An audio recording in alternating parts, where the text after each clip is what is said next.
Good evening. Matinee free വെബിനാറിലേക്ക് എല്ലാവർക്കും സ്വാഗതം. ഇന്ന് വളരെ പ്രത്യേകതയുള്ള ഒരു വിഷയമാണ്. നമുക്ക് എല്ലാവർക്കും ഈ ചർച്ചയിൽ പങ്കെടുത്ത് മുന്നോട്ട് പോകാൻ പറ്റുന്ന ഒരു വിഷയം. നമ്മളെല്ലാവരും വായന കൃത്യമായിട്ട് നിർവഹിക്കുന്നവരാണ്, വായന പ്രേമികളാണ്. പക്ഷെ വായിക്കുന്ന ആ ഒരു ബുക്ക് അല്ലെങ്കിൽ ആ ഒരു കാര്യത്തെ എങ്ങനെ നമ്മുടെ ജീവിതത്തോട് ചേർത്ത് വയ്ക്കുന്നു, എന്തൊക്കെ അറിവുകളാണ് അല്ലെങ്കിൽ എന്തൊക്കെ അനുഭവങ്ങളാണ് കൂടെ നേടി നമ്മൾ മുന്നോട്ട് പോയത് എന്ന് ഓർത്ത് വയ്ക്കാൻ, ഒന്ന് പഴയ ഓർമ്മകളെയൊക്കെ ഒന്ന് ചേർന്നെടുക്കാൻ തീർച്ചയായിട്ടും ബൈജു സാറിനോട് കൂടി ചേർന്ന് നമുക്ക് പോകാം. ബൈജു സാർ നല്ലൊരു ബുക്ക് റീഡറാണ്, നല്ലോണം ബുക്ക് റിവ്യൂ ചെയ്യുന്ന ഒരാളാണ്, ഒരു ബിസിനസ് കോച്ചാണ്. അതുകൊണ്ട് തന്നെ ബിസിനസിന്റെ തലത്തിൽ, ബിസിനസ് മാത്രമല്ല ഏത് തലത്തിൽ, ലൈഫിന്റെ എല്ലാ തലങ്ങളിലും ഒരു ബുക്ക് എങ്ങനെ ഉപയോഗിക്കാമെന്ന് തീർച്ചയായിട്ടും ബൈജു സാറിന്റെ സംഭാഷണം കേട്ട് കഴിഞ്ഞാൽ മിനിമം ഒരു 10-20 ബുക്കിനെ കുറിച്ച് ഇങ്ങനെ പറഞ്ഞു അതിന്റെ പ്രധാനപ്പെട്ട ഏരിയകളെല്ലാം. സോ തീർച്ചയായിട്ടും വായനയിലൂടെ നമുക്ക് ലഭിക്കുന്ന അറിവുകളെയും അനുഭവങ്ങളെയും കുറിച്ച് നമുക്ക് ഇന്നത്തെ ദിവസം മുന്നോട്ട് പോകാം. സോ നിങ്ങളുടെ എല്ലാവരുടെയും പേരിൽ ബൈജു സാറിനെ പേരിലേക്ക് ക്ഷണിക്കുന്നു. Baiju sir, you are welcome. ഒരു ഇൻട്രൊഡക്ഷനോട് സ്റ്റാർട്ട് ചെയ്യും. താങ്ക് യു സാബു സാർ, ഒരുപാട് നന്ദി, സന്തോഷം ഇങ്ങനെ ഒരു അവസരം തരുന്നതിൽ. എൻ്റെ പേര് ബൈജു. പിന്നെ ഞാൻ കണ്ണൂര് നാറാത്ത് സ്വദേശിയാണ്, അതായത് പറശ്ശിനിക്കടവൊക്കെ കേട്ടിട്ടുണ്ടാകും, അതിൻ്റെ അടുത്താണ് വീട്. GST പ്രാക്ടീഷണർ ആൻഡ് GST ട്രെയിനറായിട്ട് വർക്ക് ചെയ്യുന്നു. പിന്നെ സ്വന്തം സ്ഥാപനം ബൈജു അസോസിയേറ്റ്സ് എന്ന് പറഞ്ഞൊരു സ്ഥാപനം, കൺസൾട്ടൻസി വർക്ക് ചെയ്യുന്നു. പിന്നെ GTech, ശങ്കരാചാര്യ ഇങ്ങനെയുള്ള പ്രമുഖ സ്ഥാപനങ്ങളിൽ അവരുടെ ഫാക്കൽറ്റീസ് ട്രെയിനിങ് ആയിട്ട് GSTന്റെ ഫാക്കൽറ്റീസിന്റെ ട്രെയിനറായിട്ട് പോകുന്നു. അപ്പൊ ഇത്രയുമാണ് പിന്നെ എന്നെ പറ്റിയിട്ടുള്ള ഒരു ഇൻട്രൊഡക്ഷൻ എന്ന് പറയുന്നത്. അപ്പൊ തീർച്ചയായിട്ടും സാബു സാറ് പറഞ്ഞതുപോലെ ഇന്ന് വായനയെ പറ്റി, അപ്പോൾ ഇതൊരു ക്ലാസ് അല്ല, ഒരു ഇന്ററാക്റ്റീവ്. നമുക്ക് ഒരുപാട് നമ്മളെ സ്പർശിച്ച കുറെ പുസ്തകങ്ങൾ ഉണ്ടാകും, കാരണം നമ്മളെ ചേഞ്ച് ചെയ്ത ചില പുസ്തകങ്ങൾ ഉണ്ടാകും. അപ്പൊ അങ്ങനെയുള്ളൊരു ഡിസ്കഷൻ പോലെയാണ് ഇന്ന് കൊണ്ടുപോകുന്നത്. അപ്പോൾ നിങ്ങൾക്ക് ഇഷ്ടപ്പെട്ട ആർക്കെങ്കിലും അൺമ്യൂട്ട് ചെയ്ത് പറയാം, നിങ്ങളെ സ്വാധീനിച്ച ചില പുസ്തകങ്ങൾ ഉണ്ടാവും, അതായത് വായനയിലേക്ക് നമ്മൾ പ്രവേശിക്കാൻ, അല്ലെ, ചില റീസൺസുകൾ ഉണ്ടാവും, നമ്മൾ എന്തുകൊണ്ട് വായനയിലേക്ക് വന്നു, അല്ല എന്തുകൊണ്ട് നമ്മളെ പുസ്തകത്തെ പ്രണയിക്കാൻ വേണ്ടി സ്റ്റാർട്ട് ചെയ്തു എന്നുള്ളത്. ആർക്കെങ്കിലും അങ്ങനെ നിങ്ങളെ സ്വാധീനിച്ച ചില പുസ്തകങ്ങൾ ഉണ്ടെങ്കിൽ ഒന്ന് അൺമ്യൂട്ട് ചെയ്ത് പറയാം. ഈ ഒരു പ്ലാറ്റ്ഫോമിൽ വായനാശീലം ഉണ്ടോ എന്ന് ചോദിക്കുന്നത് അബദ്ധമാണ്, കാരണം നിങ്ങളിൽ വരുമ്പോൾ തന്നെ നമുക്കറിയാം. കാരണം ഇതിനോടൊക്കെ കുറച്ച് താല്പര്യമുള്ളവർ എന്ത് ചെയ്യുള്ളൂ, ഇങ്ങനത്തെ ക്ലാസ്സുകളൊക്കെ അറ്റൻഡ് ചെയ്യാറുണ്ട്. തീർച്ചയായിട്ടും പറയാം, നിങ്ങൾക്ക് ഇഷ്ടമുള്ള ഏതെങ്കിലും ഒരു പുസ്തകത്തെ പറ്റി തീർച്ചയായും നിങ്ങൾക്ക് ഉണ്ടാവും, എനിക്ക് ഉറപ്പാണ്, നിങ്ങൾക്ക് ഇഷ്ടമുള്ള ചില പുസ്തകങ്ങളെ പറ്റി. ഹെലൻ കെല്ലറുടെ ഒരു ബുക്ക് ഞാൻ വായിക്കാറുണ്ട് സർ. ഹെലൻ കെല്ലറുടെ book. Okay, thank you very much. വേറെ ആരെങ്കിലും? റിയാൻ ഹോളിഡേയുടെ ടീച്ചിങ്സ് ബുക്സ് ഒക്കെ ഇഷ്ടമാണ്. പിന്നെ ആദ്യം കൂടുതൽ താല്പര്യത്തോടെ വന്നത് യു ക്യാൻ വിൻ ശിവകേരയുടെ ബുക്ക് വളരെ നല്ലതായിട്ട് തോന്നിയിട്ട്, പിന്നെ അദ്ദേഹത്തിന്റെ പല ബുക്കുകളും കുറെയൊക്കെ വായിച്ചിട്ടുണ്ട്. അങ്ങനെ thank you. Okay, thank you sir. ഇനി നമ്മളുടെ പിന്നെ novels MT Vasudevan Nair sir, അല്ലെങ്കിൽ വൈക്കം മുഹമ്മദ് ബഷീർ, പിന്നെ VKL, OV വിജയൻ, ഇങ്ങനെ ഒരുപാട്, M മുകുന്ദൻ, പിന്നെ സുഗതകുമാരി, അല്ലെ, അങ്ങനെ ഒരുപാട് മലയാള ഭാഷ ഒരുപാട് നല്ല നല്ല പിന്നെ എന്താ പറയുക അനുഗ്രഹിക്കപ്പെട്ട ഒരുപാട് എഴുത്തുകാർ, ഇവരെ കൊണ്ട് സമ്പന്നമാണ് നമ്മളെ സാഹിത്യം. MTന്റെ ഇഷ്ടമല്ലേ MT വാസുദേവൻ നായരുടെ രണ്ടാമൂഴം എന്ന് പറയുന്ന ഒരു കൃതി വായിക്കുമ്പോൾ, രണ്ടാമൂഴം വായിച്ചവരുണ്ടാവുമല്ലോ, വായിച്ചവർക്ക് എന്തെങ്കിലും പിന്നെ ഒരു അനുഭവം പറയാനുണ്ടെങ്കിൽ പിന്നെ ഒന്ന് ഷെയർ ചെയ്യാം. MTയുടെ രണ്ടാമൂഴം പറയാണ്ട് നമ്മൾ ഈ വായനയിലെ ഇത് പറയുന്നതിൽ അർത്ഥമില്ല. MTന്റെ രണ്ടാമൂഴം വായിച്ച ആരെങ്കിലും ഉണ്ടെങ്കിൽ അത് ചിലവർക്ക് ചില ഇൻസിഡന്റ് ആയിരിക്കാം അതിൽ സ്വാധീനിച്ചിട്ടുണ്ടാവും. എന്തെങ്കിലും ഓർമ്മയുണ്ടെങ്കിൽ രണ്ടാമൂഴം എന്ന പുസ്തകത്തെ പറ്റി എന്തെങ്കിലും ഒരു ഓർമ്മയുണ്ടെങ്കിൽ ഒന്ന് ഷെയർ ചെയ്യാം. ആർക്കെങ്കിലും വായിച്ചവർക്കോ? ആരും വായിച്ചിട്ടില്ല MTയുടെ രണ്ടാമൂഴം? ദ്രൗപദിക്ക് താമരപ്പൂവിന്റെ മണമാണെന്നുള്ളത് ഓർമ്മയിൽ നിൽപ്പുണ്ട്. Okay, good. Thank you sir, thank you very much. അതില് വേറൊരു രംഗമുണ്ട്, പിന്നെ അതായത് ഘടോത്കചൻ പിന്നെ മരിച്ചു എന്ന് പറയുമ്പോൾ ഭീമൻ കരയുന്ന ഒരു രംഗമുണ്ട്. അതായത് നമ്മളൊക്കെ ഒരു ഹിന്ദു മിത്തോളജി അനുസരിച്ചിട്ട് ഭീമന പാണ്ഡവരൊക്കെ ഒരു ദൈവം പ്രതീതി ഉണ്ടാകുമ്പോൾ MT തന്റെ എഴുത്തിലൂടെ ഒരു പച്ചയായ മനുഷ്യനായിട്ട് ഭീമനെ ചിത്രീകരിക്കുന്ന ഒരു രംഗമുണ്ട്. അതൊരു എഴുത്തിന്റെ ക്രാഫ്റ്റ് എന്ന് എന്ത് വേണമെങ്കിൽ പറയാം. MTന്റെ രചനകളിലെ ഒരു പ്രത്യേകത ഞാൻ മനസ്സിലാക്കിയെടുത്തോളം എപ്പോഴും ഒരു തഴയപ്പെട്ടവന്റെ ഭാഗത്ത്, അല്ലെ, ഇപ്പം അദ്ദേഹത്തിന്റെ ആത്മകഥാംശം ഉണ്ട് എന്ന് പറയുന്ന 4 കെട്ട് പോലും അദ്ദേഹം എന്നും ഒരു തഴയപ്പെട്ടവന്റെ ഭാഗത്തുനിന്ന് ചെയ്യുന്ന പോലെ. ഇപ്പൊ ഭീമനെ നോക്കുവാണെങ്കിൽ, നമുക്ക് മഹാഭാരതം എടുത്ത് നോക്കുവാണെങ്കിൽ ഭീമന് അത്ര വലിയൊരു പ്രാധാന്യം ഇല്ല എന്നല്ല ഞാൻ പറയുന്നത്. അർജുനനെയും യുധിഷ്ഠിരനെയും ശ്രീകൃഷ്ണനെയും അവരൊക്കെ കമ്പയർ ചെയ്യുമ്പോൾ ഭീമൻ അത്രത്തോളം പ്രസക്തമല്ല മഹാഭാരതത്തിൽ. പക്ഷേ ആ ഭീമനിലൂടെ മഹാഭാരതം കാണാനാണ് MT രണ്ടാമൂഴത്തിലൂടെ ശ്രമിച്ചത്, അല്ലെ? അത് ഒരു ഭീമനിലൂടെ എന്തൊക്കെയാണ് നടക്കുന്നത്. അതുപോലെ തന്നെ അദ്ദേഹത്തിന്റെ വളരെ പ്രശസ്തമായ സിനിമയായ ഒരു വടക്കൻ വീരഗാഥയിൽ ചന്തു, നമ്മുടെ വടക്കൻ പാട്ടിലൊക്കെ ചന്തു എന്ന് പറയുന്ന ഒരു കഥാപാത്രം എപ്പോഴും നമുക്ക് എന്താണ് ഒരു ചതിയൻ എന്നൊക്കെ. പക്ഷെ എന്തുകൊണ്ട് ചന്തു ചതിയനായി എന്നുള്ള ചന്തുവിനെ ന്യായീകരിക്കാൻ ഒരു റീസൺ പറയുകയാണ് MT. അപ്പൊ അതുകൊണ്ട് തന്നെ നമുക്കൊക്കെ അറിയാണ്ട് നമ്മൾ എന്ത് ചെയ്യുന്നുണ്ട്, ആ കഥാപാത്രങ്ങളെ ഇഷ്ടപ്പെടുന്നുണ്ട്.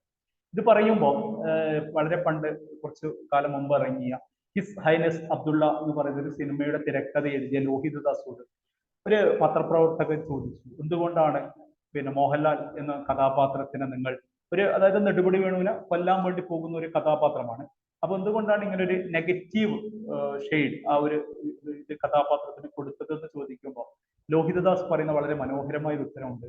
നമ്മളെപ്പോഴും ഒരു കുറുക്കൻ കോഴിയെ പിടിക്കാൻ പോകുമ്പോൾ നമ്മളെപ്പോഴും കോഴീനെ പറ്റിയിട്ടാണ് നമ്മൾ ആലോചിക്കാറ്. പാവം കോഴീനെ കുറുക്കൻ കൊന്നല്ലോ എന്നൊക്കെ പറയും. പക്ഷെ ഒരിക്കലും നമ്മൾ ചിന്തിക്കാറില്ല കുറുക്കന്റെ വിശപ്പ് കൊണ്ടല്ലേ കോയിനെ പിടിച്ചത് എന്നുള്ളത് ആരും ചിന്തിക്കാറില്ല. ഒരു എഴുത്തുകാരൻ ചിന്തിക്കേണ്ടത് എപ്പോഴും അങ്ങനെയാണ്. അവന്റെ എന്തുകൊണ്ട് ചന്തു ചതിയനായി എന്നുള്ള ന്യായീകരണമാണ് MT ഒരു വടക്കൻ വീരഗാഥയിലൂടെ അന്വേഷിക്കുന്നത്. അപ്പൊ അങ്ങനെ അതായത് ഒരു തഴയപ്പെട്ടവന്റെ, അതുകൊണ്ട് മലയാള സാഹിത്യം അല്ലെങ്കിൽ നമ്മുടെ ഭാഷ അത്രയും മനോഹരമാണെന്ന് കാണുന്നത് ചിലപ്പോൾ MT രചനകളിലൂടെയാണ്, അല്ലെ? ആ ഭാഷയുടെ സൗന്ദര്യമൊക്കെ നല്ല നല്ല വാക്കുകളൊക്കെ നമുക്ക് മലയാളത്തിൽ പരിചയപ്പെടണമെങ്കിൽ തീർച്ചയായിട്ടും MT രചനകളിലൂടെ തന്നെ പോകണം.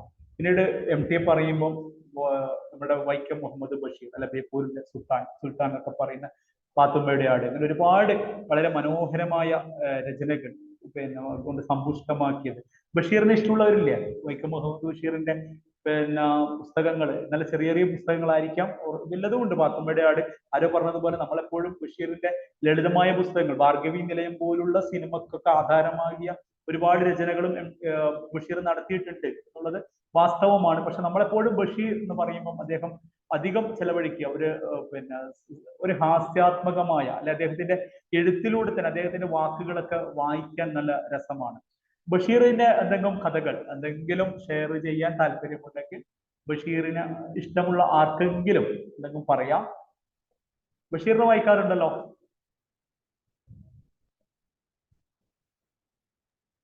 ബഷീറിന് ഇഷ്ടമല്ലേ മതിലുകൾ എന്ന് പറയുന്നത്? നല്ല നല്ല ഒരുപാട് രചനകൾ നടത്തിയ വ്യക്തിയാണ്. കാരണം നമുക്കറിയാം ബഷീറിന്റെ കഥകൾ പറയുമ്പോൾ ഒരു കള്ളന്റെ കഥയൊക്കെ നമുക്ക് അറിയാം, അല്ലെ?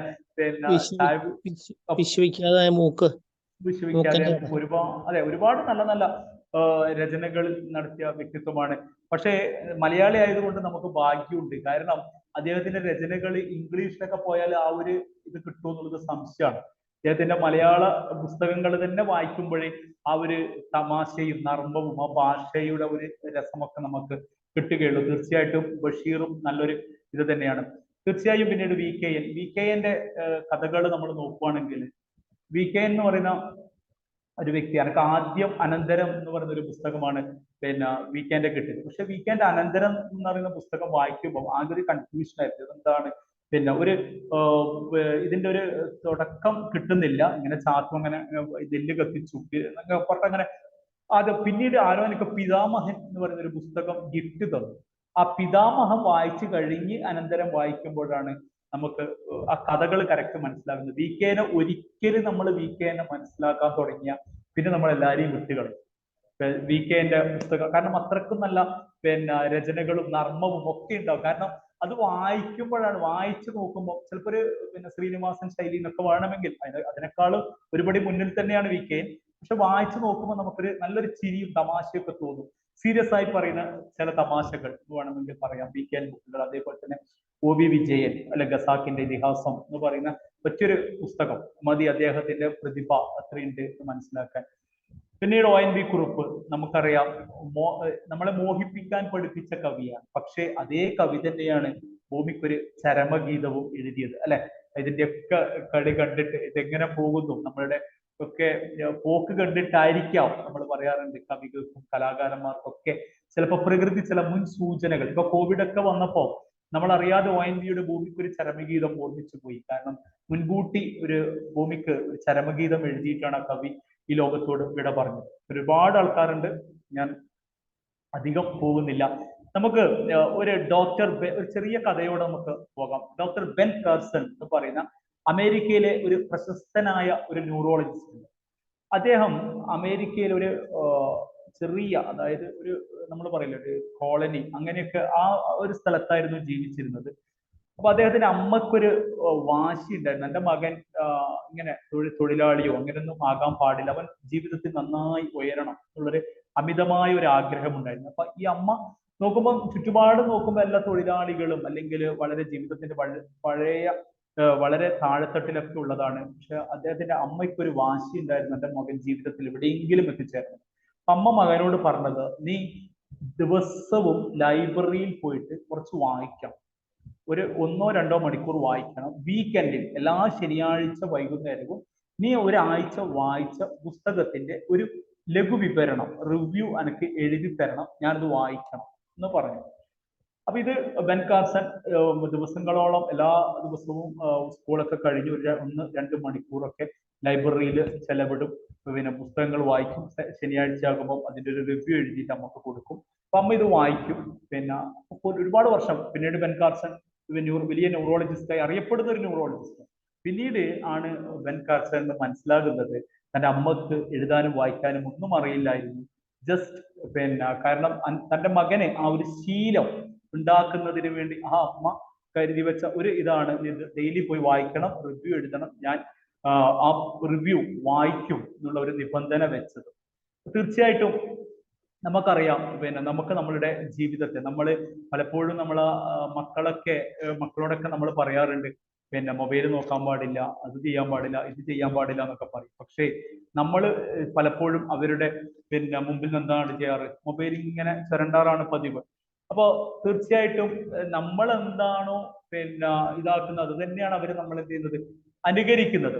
അപ്പൊ അതുകൊണ്ടാണ് നാരായണമൂർത്തി, ഇൻഫോസിസിന്റെ ചെയർമാനായ നാരായണമൂർത്തി അദ്ദേഹത്തിന്റെ മകൾക്ക് അയച്ച കത്തിൽ അദ്ദേഹം പറയുന്നുണ്ട്, നീയും നിന്റെ ബ്രദറും പഠിക്കുമ്പോൾ ഞാനും സുധാമൂർത്തിയും, നാരായണമൂർത്തിയുടെ ഭാര്യയും, നിങ്ങളുടെ മുമ്പിൽ ഇരുന്ന് വായിക്കാറാണ് പതിവ്, അല്ലാതെ TV സീരിയലോ ഒന്നും കാണാറില്ല. കാരണം നിങ്ങൾ നമ്മളെ അനുകരിച്ചാണ് വളരുന്നത് എന്നുള്ള ബോധത്തോടു കൂടിയാണ് നമ്മൾ നിങ്ങളുടെ മുമ്പിൽ ഇരിക്കുന്നത്. തീർച്ചയായും നമ്മൾ എന്ത് ചെയ്യണം, നമ്മുടെ മക്കളിൽ നമ്മളൊരു റോൾ മോഡൽ ആകുമ്പോൾ മാത്രമാണ് അവരെന്ത് ചെയ്യുന്നത്, അവരുടെ സമൂഹത്തിന് ഒരു മുതൽക്കൂട്ടാകുന്നത്. ഈയിടെ വായിച്ചൊരു അതിമനോഹരമായ ഒരു പുസ്തകമാണ് ദണ്ഡപാണിയുടെ അചഞ്ചലമായ ശ്രദ്ധയുടെ ശക്തി എന്ന് പറയുന്നത്. ഞാൻ പല സ്ഥലങ്ങളിലും പറയാറുള്ളത്, കുട്ടികൾക്ക് വായിക്കാൻ കൊടുക്കേണ്ട ഒരു പുസ്തകമാണ് ദണ്ഡപാണിയുടെ അചഞ്ചലമായ ശ്രദ്ധയുടെ ശക്തി എന്ന് പറയുന്നത്.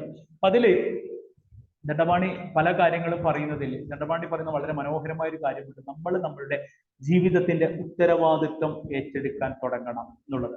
അതായത് നമ്മൾ മാത്രമാണ് നമ്മളുടെ ജീവിതത്തിന്റെ ഉത്തരവാദി, അല്ലാതെ നമ്മുടെ അച്ഛനോ അമ്മയോ അല്ലെങ്കിൽ നമ്മുടെ സാഹചര്യങ്ങളോ ഒന്നുമല്ല.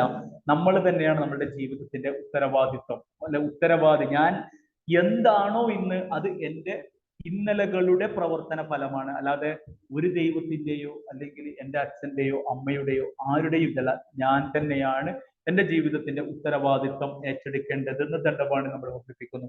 അങ്ങനെയൊക്കെ തോന്നാറില്ലേ? അല്ലെങ്കിൽ മറ്റുള്ള പലരുമാണോ നമ്മളുടെ ജീവിതത്തിന്റെ ഉത്തരവാദിത്വം? ആണോ? നമ്മൾ തന്നെയല്ലേ നമ്മളുടെ ജീവിതത്തിന്റെ ഉത്തരവാദിത്വം, അല്ലെ? നമ്മൾ തന്നെയാണ്. Okay, thank you ma'am. തീർച്ചയായിട്ടും നമ്മൾ നമ്മളുടെ ജീവിതത്തെ നോക്കുമ്പോൾ നമുക്കറിയാം, നമ്മൾ ഏത് മേഖലയിലാണോ നമ്മൾ കൂടുതൽ ശ്രദ്ധ കേന്ദ്രീകരിച്ചിരിക്കുന്നത് ആ മേഖലയിൽ നമ്മൾ ഡെവലപ്പ് ചെയ്യും എന്നുള്ളതാണ് വളരെ ഇമ്പോർട്ടന്റ്. അപ്പൊ നമുക്കൊരു കഴിവുമുണ്ട്. നമുക്ക് ഏത് മേഖലയിൽ ഏത് വിധത്തിലാണ് നമ്മൾ ശ്രദ്ധിക്കേണ്ടത്, അല്ലെ ഏത് മേഖലയിലാണ് നമ്മൾ ശ്രദ്ധ കേന്ദ്രീകരിക്കേണ്ടത് എന്ന് സെലക്ട് ചെയ്യേണ്ട കപ്പാസിറ്റി, കഴിവാർക്കുണ്ട്, നമുക്ക് ഓരോരുത്തർക്കുമുണ്ട്. പക്ഷെ നമ്മൾ പലപ്പോഴും നമ്മളുടെ ആവശ്യമുള്ള കാര്യങ്ങളിലേക്ക് അധികം ശ്രദ്ധ കൊടുക്കാറില്ല എന്ന് ദണ്ഡപാണി നമ്മളെ ഓർമ്മിപ്പിക്കുന്നുണ്ട്. നമ്മളുടെ എവിടെയാണോ നമുക്ക് ജീവിതത്തിലേക്ക് പോകേണ്ടത്, നമ്മളതിനെ ഗോൾ സെറ്റിങ്സ് അങ്ങനെ പല പേരുകളിലും വിളിക്കുന്നുണ്ടെങ്കിലും നമുക്ക് ജീവിതത്തിൽ എവിടെയാണോ പോകേണ്ടത് അതിന്റെ വ്യക്തമായ ധാരണയുണ്ടാക്കി അതിലേക്കാണ് നമ്മൾ പോകുന്നത് എങ്കിൽ, ജീവിതത്തിൽ അതിലേക്കാണ് നമ്മൾ കൂടുതൽ ശ്രദ്ധ പതിപ്പിക്കുന്നത് എങ്കിൽ തീർച്ചയായും നമ്മൾ ആ മേഖലയിൽ നമ്മൾ ഉന്നതിയിലേക്കും എത്തും എന്ന് ദണ്ഡപാണി നമ്മളെ ഓർമ്മിപ്പിക്കുന്നു. അതിന് ദണ്ഡപാണി ഈ പുസ്തകത്തിൽ തന്നെ ഒരു എക്സാമ്പിൾ പറയുന്നുണ്ട്, വളരെ മനോഹരമായ ഒരു എക്സാമ്പിൾ ആണ്. അതായത് അദ്ദേഹത്തിന്റെ ആശ്രമത്തിൽ എപ്പോഴും ചിരിച്ചുകൊണ്ടിരിക്കുന്ന ഒരു വ്യക്തിയെ കാണാറുണ്ട്. സ്ഥിരമായിട്ട് അദ്ദേഹം ചിരിച്ചുകൊണ്ടേയിരിക്കുള്ളൂ.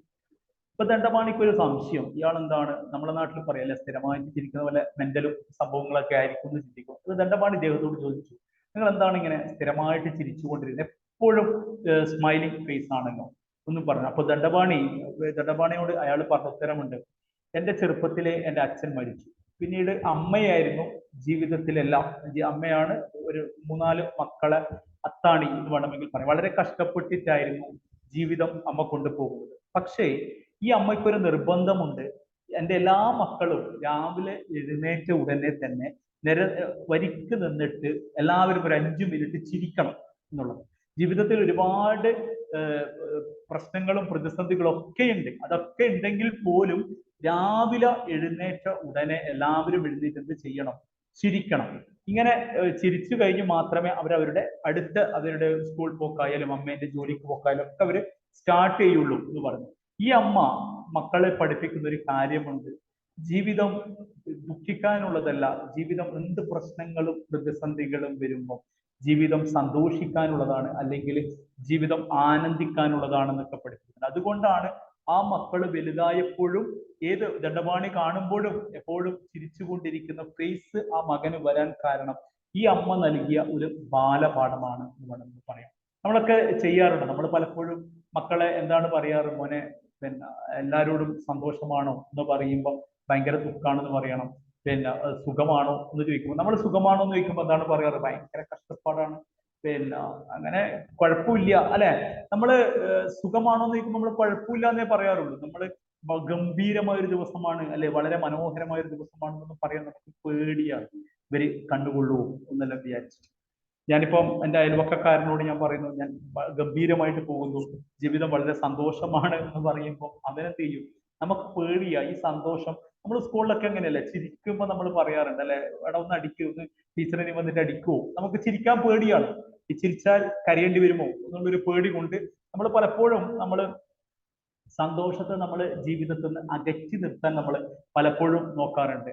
ഇതൊക്കെ ഒരു ഇപ്പം പൈസ ഉണ്ടോ എന്ന് ചോദിക്കുമ്പോൾ നമ്മൾ പലപ്പോഴും പറയാറ് ഭയങ്കര ദാരിദ്ര്യമാണ്, പൈസ ഒന്നുമില്ല, കഷ്ടപ്പാടാണെന്നൊക്കെ പറഞ്ഞ് നമുക്കെന്തോ ഭയമാണ്. ഇതൊക്കെ സന്തോഷം അല്ലെങ്കിൽ സമൃദ്ധി ഇതൊക്കെ നമുക്ക് അക്സെപ്റ്റ് ചെയ്യാനോ അല്ലെങ്കിൽ അത് ഉണ്ടാകുമ്പോൾ മറ്റുള്ളവർ കണ്ണുകൊണ്ടിട്ട് ഇതൊക്കെ എൻ്റെ അടുത്ത് പോകുമോ എന്നുള്ള ഇതൊക്കെ പേടിയും ഭയത്തിലുമാണ് നമ്മൾ ജീവിക്കുന്നത്. ഈ ഒരു അമ്മ മക്കളെ പഠിപ്പിക്കുന്നത് സന്തോഷത്തോടെ എന്ത് പ്രശ്നങ്ങളും പ്രതിസന്ധികളും ഉണ്ടെങ്കിൽ ജീവിതത്തെ ചിരിച്ചുകൊണ്ട് നമ്മുടെ ജീവിതത്തിന്റെ ഉത്തരവാദിത്തം നമ്മൾ ഏറ്റെടുക്കണം എന്ന് പറയുന്നത് പോലെ തന്നെ. അതേപോലെ തന്നെ നമ്മൾ നെൽസൺ മണ്ടേലെ എടുക്കുമ്പോൾ ഒരു 27 വർഷം ജയിലിൽ കഴിഞ്ഞിട്ടും അത് ജയിൽവാസം കഴിഞ്ഞും നെൽസൺ മണ്ടേല പോകുന്നത് അദ്ദേഹം ഒരു പ്രസിഡന്റ് ആയിട്ടാണ്. അപ്പോൾ ഈ ജയിൽവാസത്തിന്റെ സമയത്തും അദ്ദേഹത്തിന്റെ ഒരേ ഒരു ലക്ഷ്യം, അദ്ദേഹം ഫോക്കസ് ചെയ്യുന്നത് അല്ലെങ്കിൽ എവിടത്തേക്ക് ഞാൻ പോകണം എന്നുള്ള ചിന്ത അദ്ദേഹത്തിന് സൗത്ത് ആഫ്രിക്കൻ പ്രസിഡന്റ് ഒഴികെ വേർക്കൊന്നും അദ്ദേഹത്തിന്റെ ലക്ഷ്യത്തിലേക്കോ അദ്ദേഹം ശ്രദ്ധ കേന്ദ്രീകരിക്കുന്നതിലോ ഇല്ലായിരുന്നു എന്ന് ദണ്ഡപാണി നമ്മൾ ഓർമ്മിപ്പിക്കുന്നു. നമ്മൾ പലപ്പോഴും നമ്മൾ എന്ത് ചെയ്യണം, ജീവിതത്തിൽ എന്ത് ചെയ്യണം, എങ്ങനെ ചെയ്യണം എന്നുള്ളത് നമ്മൾ പലപ്പോഴും നമ്മുടെ അച്ഛനമ്മമാരെയോ അല്ലെങ്കിൽ സുഹൃത്തുക്കളെയോ അവരെയൊക്കെയാണ് നമ്മൾ ഏൽപ്പിക്കാറ്. നമുക്ക് ഇവരെയൊക്കെ അധികം വിശ്വസിക്കാൻ പറ്റുമോ? അവരെ ഞാൻ ഒരു മോശം ഇതിലല്ല പറയുന്നത്. നമുക്കറിയാം ഇന്നത്തെ സമൂഹത്തിൽ പലപ്പോഴും അച്ഛനമ്മ അവരുടേതായ എൻ്റെ മകൻ എഞ്ചിനീയർ ആകണം, ഡോക്ടർ ആകണം, ചിലപ്പോൾ ആ കുട്ടിക്ക് അതുമായിട്ട് ഒരു താല്പര്യം ഉണ്ടാവില്ല. പക്ഷെ അച്ഛന്റെ ആഗ്രഹമാണ് അവൻ എഞ്ചിനീയർ ആകണം അല്ലെങ്കിൽ ഡോക്ടർ ആകണം, അമ്മയുടെ ആഗ്രഹമായിരിക്കാം. അല്ലെങ്കിൽ ചില സുഹൃത്തുക്കൾ, നമുക്ക് ഇവരെയൊക്കെ ഇങ്ങനെ വിശ്വസിക്കാൻ വേണ്ടി പറ്റുമോ എന്ന് ദണ്ഡപാണി നമ്മളോട് ചോദിക്കുന്നു. നമ്മൾ അങ്ങനെയൊക്കെയാണോ ജീവിക്കാറ്? മറ്റുള്ളവരുടെ ആഗ്രഹത്തോടെയല്ലേ നമ്മളുടെ പല ജീവിതങ്ങളും? അതുകൊണ്ടായിരിക്കാം പല ഡിപ്രഷൻസ് പോലുള്ള പല കാര്യങ്ങളും ഇന്നത്തെ സമൂഹത്തിന് വലിയൊരു ചർച്ചാ വിഷയം തന്നെയാണ് ഡിപ്രഷൻ, അത് ഇത്. കാരണം ജോലിക്ക് പോകുമ്പോൾ ജോലി എനിക്ക് ഇഷ്ടമല്ലായിരുന്നു, പിന്നെ എൻ്റെ അച്ഛൻ പറഞ്ഞു, അമ്മ പറഞ്ഞു, മോനെ നീ അക്കൗണ്ടന്റ് ആകണം, എൻ്റെ പണ്ടത്തെ ആഗ്രഹമായിരുന്നു, അതുകൊണ്ട് ഞാൻ അക്കൗണ്ടന്റ് ആയി. പക്ഷെ ഞാൻ ആ ഒരു ജോലിയിൽ സാറ്റിസ്ഫൈഡ് അല്ല എങ്കിൽ ഞാൻ എൻ്റെ ജീവിതം ഇങ്ങനെ തള്ളി നീക്കുമോ? ഓഫീസിൽ പോകണല്ലോ, രാവിലെ തിങ്കളാഴ്ച രാവിലെയൊക്കെ ആകുമ്പോൾ സ്കൂളിൽ പോകുന്ന കുട്ടീനെക്കാളും വലിയ മടിയായിരിക്കും നമ്മൾ എൻജോയ് ചെയ്തല്ല ആ ജോലി ചെയ്യുന്നത് എങ്കിൽ. അപ്പോൾ തീർച്ചയായിട്ടും നമ്മൾ എന്ത് ചെയ്യണം? നമ്മൾ വളരെ നമ്മളുടെ ഉള്ളിന്റെ ഉള്ളിൽ ഇതിൽ ദണ്ഡപാണി പറഞ്ഞത് ചിലപ്പോൾ മനസ്സിനെ പോലും നമുക്ക് ഇതിൽ വിശ്വസിക്കാൻ പറ്റാം. മനസ്സ് നമുക്ക് നല്ലത് മാത്രമേ ചെയ്യുള്ളൂ. എന്താ അഭിപ്രായം? മനസ്സ് നമ്മൾ നല്ല കാര്യങ്ങൾ മാത്രമേ മനസ്സ് നമുക്ക് ചെയ്തു തരുകയുള്ളൂ. എന്താണ് അഭിപ്രായം? നിർബന്ധമൊന്നുമില്ല, മോശം കാര്യങ്ങളും ചിലപ്പോൾ ചിന്തിപ്പിക്കും. മോശം കാര്യങ്ങൾ ഇപ്പൊ ഷുഗർ ആയാലും അല്ലെ, നമ്മളോട് പറയും പിന്നെ ഐസ്ക്രീം ഒക്കെ കഴിക്കാം, പിന്നെ മനസ്സ് നമ്മളോട് പറയും അല്ലെ.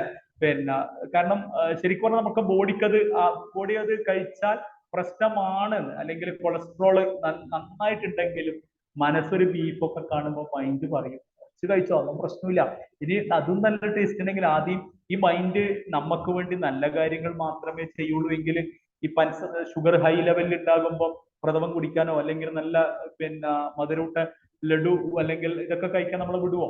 മനസ്സ് ചിലപ്പോഴൊക്കെ നമ്മൾ എന്ത് ചെയ്യാറുണ്ട്, വഴിതെറ്റിക്കാറുണ്ട് എന്നുള്ളത് സത്യസന്ധമായ ഒരു കാര്യമാണ്. അപ്പൊ തീർച്ചയായിട്ടും ഈ പുസ്തകത്തിൽ വളരെ മനോഹരമായ ഒരു കാര്യം അദ്ദേഹം 3 മനസ്സിന്റെ തലങ്ങളെ പറ്റി പറയുന്നുണ്ട്. ഒന്ന് ബോധ മനസ്സ്, ഉപബോധ മനസ്സ്, പിന്നീട് വിശിഷ്ട ബോധ മനസ്സ് എന്ന് പറയുന്നു. അപ്പൊ ബോധ മനസ്സ് നമുക്കൊക്കെ അറിയാം, നമ്മൾ കാണുന്നതും അല്ലെങ്കിൽ നമ്മൾ അനുഭവിക്കുന്നതും ഒക്കെ ബോധ മനസ്സിലാണ് പോകുന്നത്. അവിടെ നിന്ന് ഉപബോധ മനസ്സിലേക്ക് പോകുന്നു. അവിടെ നിന്നാണ് അദ്ദേഹം പറയുന്നത് വിശിഷ്ട പിന്നെ ബോധ മനസ്സിലേക്ക് പോകുന്നത്. അപ്പോൾ അദ്ദേഹം ഒരു പിന്നെ കെട്ടിടത്തിന്റെ 3 നിലകളായിട്ട് ഇതിനെ താരതമ്യം ചെയ്യുകയാണെങ്കിൽ ഏറ്റവും മുകളിലത്തെ നിലയിൽ ബോധ മനസ്സ് ഇത് വിശിഷ്ട ബോധ മനസ്സാണെങ്കിൽ നടുക്ക് ഉപബോധ മനസ്സും ഏറ്റവും താഴെ ബോധ മനസ്സും. അപ്പൊ ബോധ മനസ്സിലൂടെ മാത്രമേ നമുക്ക് എന്ത് ചെയ്യാൻ വേണ്ടി പറ്റുള്ളൂ, ഒരു കാര്യം ഉപബോധ മനസ്സിലേക്കും പിന്നീട് വിശിഷ്ട ഉപബോധ മനസ്സിലേക്കൊക്കെ പോകാൻ പറ്റുള്ളൂ. തീർച്ചയായിട്ടും നമ്മളുടെ കാഴ്ചകൾ ഭംഗിയാക്കാൻ അദ്ദേഹം പറയുന്നു. ചില പിന്നെ വളരെ മനോഹരമായ ഒരു കാര്യം, ചിലവര് വ്രതമൊക്കെ എടുക്കുമ്പോൾ പറയുന്നത് കേട്ടിട്ടുണ്ട്, കണ്ണുകൾക്ക് പോലും ചിലപ്പോ വ്രതങ്ങൾ വേണം എന്നുള്ളത്. അത് നല്ലത് മാത്രമേ നമ്മൾ കാണുള്ളൂ എന്നുള്ള ഒരു വ്രതമൊക്കെ ചെയ്യുമ്പോഴാണ് കാരണം അതാണ് ബോധ മനസ്സിലേക്ക് പോകുന്നത്. അവിടെയാണ് അത് ഉപബോധ മനസ്സിലേക്ക് ചെയ്യും. നമ്മൾ ചില പുസ്തകങ്ങൾക്ക് സീക്രട്ട് ഓഫ് മില്യനർ മൈൻഡ് എന്ന് പറയുന്ന ഒരു പുസ്തകങ്ങളിലൊക്കെ വായിക്കുമ്പോൾ അതിൽ അദ്ദേഹം വളരെ മനോഹരമായിട്ട് പറയുന്നുണ്ട്, നമ്മളെ മനസ്സിൽ വിവിധ അറകളുണ്ട്, ഓരോ ഫയലായിട്ട് മനസ്സിതിനെ ഇതാക്കിയിട്ടുണ്ട്. അപ്പൊ നമ്മൾ ചില എക്സ്പീരിയൻസുകൾ നമ്മൾ എന്ത് ചെയ്യും, നമ്മൾ ഉപബോധ മനസ്സിലേക്ക് കൊണ്ടുവരും. പിന്നീട് ഫ്യൂച്ചറിൽ അത് ആദ്യം വരുമ്പോൾ നമ്മൾ ഉപബോധ മനസ്സ് ആ ഫയൽ എടുക്കും. പണ്ട് ഇങ്ങനെ വന്നപ്പോൾ എന്തായിരുന്നു നമ്മൾ അതിനെ റിയാക്ട് ചെയ്തത്, എന്തൊക്കെയായിരിക്കും അതിന്റെ പ്രശ്നങ്ങൾ എന്നൊക്കെ നോക്കും. അപ്പൊ തീർച്ചയായിട്ടും നമ്മളെ ബോധ മനസ്സിനെ എന്താക്കുക, വളരെ മനോഹരമാക്കാൻ ദണ്ഡപാണി പറയുന്നു. പിന്നീട് അദ്ദേഹം നമ്മളോട് പറയുന്നത് നമ്മൾ മാനസിക, അതിൽ അദ്ദേഹം ഒരു എക്സാമ്പിൾ പറയുന്നത്, അദ്ദേഹം ആശ്രമത്തിൽ ചേർന്ന ആദ്യ കാലഘട്ടങ്ങളിലൊക്കെ അദ്ദേഹത്തിന് വളരെ പ്രശ്നങ്ങൾ ഉണ്ടായിരുന്നു. അതായത് തന്റെ കുടുംബത്തെ കാണണം, തന്റെ സുഹൃത്തുക്കളുടെ കൂടെ വീണ്ടും പോകണം എന്നൊക്കെ അദ്ദേഹത്തിന് ഒരു ആഗ്രഹം ഉണ്ടായിരുന്നു. അപ്പൊ അദ്ദേഹത്തിന്റെ ഗുരു അദ്ദേഹത്തിനോട് പറഞ്ഞത്, ഒരു ടിഷ്യൂ പേപ്പർ എടുത്ത് പിന്നെ നടുക്ക് വെക്കുകയാണെങ്കിൽ അതിന്റെ മിഡിൽ നീയും അതിന്റെ 4 വശങ്ങളിലും പിന്നെ സുഹൃത്തുക്കളും ബന്ധുക്കളൊക്കെ ആണെങ്കിൽ ആ വിരൽ ഉയർത്തിക്കൊണ്ടിരിക്കുമ്പോൾ നീയും ഉയരുന്നുണ്ട്, കൂട്ടത്തിൽ എന്ത് ചെയ്യുന്നുണ്ട്, നിന്റെ സുഹൃത്തുക്കളും ബന്ധുക്കളും സമൂഹവും ഒക്കെ ഉയരുന്നുണ്ട്. ഇത് വലിയൊരു പാഠമാണ് നമുക്ക് തരുന്നത്. നമ്മൾ വളരുമ്പോൾ, അതായത് നമ്മൾ പിന്നെ വിദ്യാഭ്യാസപരമായും അല്ലെങ്കിൽ നമ്മൾ നല്ല നല്ല അറിവുകളൊക്കെ നേടുമ്പോൾ അത് തീർച്ചയായിട്ടും ഷെയർ ചെയ്യപ്പെടേണ്ടതാണ് എന്ന് അദ്ദേഹം നമ്മെ ഓർമ്മിപ്പിക്കുന്നു. കാരണം ഷെയർ ചെയ്യുമ്പോഴാണ് നമ്മളുടെ സമൂഹം ഉയരുന്നത്, നമ്മുടെ കുടുംബം ഉയരുന്നത് എന്നുള്ളൊരു കൺസെപ്റ്റ് അദ്ദേഹം ഇവിടെ ഷെയർ ചെയ്യുന്നുണ്ട്. നമ്മളുടെ അറിവുകൾ എന്ത് ചെയ്യാൻ വേണ്ടി പാടുള്ളതല്ല, ബ്ലോക്ക് ചെയ്ത് നമ്മളിൽ തന്നെ വെക്കാൻ വേണ്ടി പാടുള്ളതല്ല. നമുക്കറിയുന്ന എന്ത് കാര്യങ്ങളും നമ്മൾ എന്ത് ചെയ്യുന്നു, നമ്മുടെ സഹജീവികളോട് ഷെയർ ചെയ്യാൻ വേണ്ടി ഈ പുസ്തകം നമ്മളെ പറയുന്നുണ്ട്.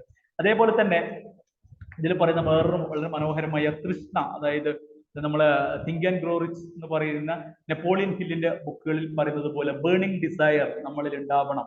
നമുക്ക് ഒരു ലക്ഷ്യം പിന്നെ ഉണ്ടെങ്കിൽ നമുക്ക് ഇതിലേക്കാണ് നമുക്ക് പോകേണ്ടത് നമ്മൾ തീരുമാനിച്ചു കഴിഞ്ഞാൽ തീർച്ചയായിട്ടും നമുക്ക് എന്ത് ഉണ്ടാകണം, അതിനോട് ഒരു നല്ല ഒരു ബേണിംഗ് ഡിസയർ, തൃഷ്ണ ഉണ്ടാവണം എന്ന് പറയുന്നു.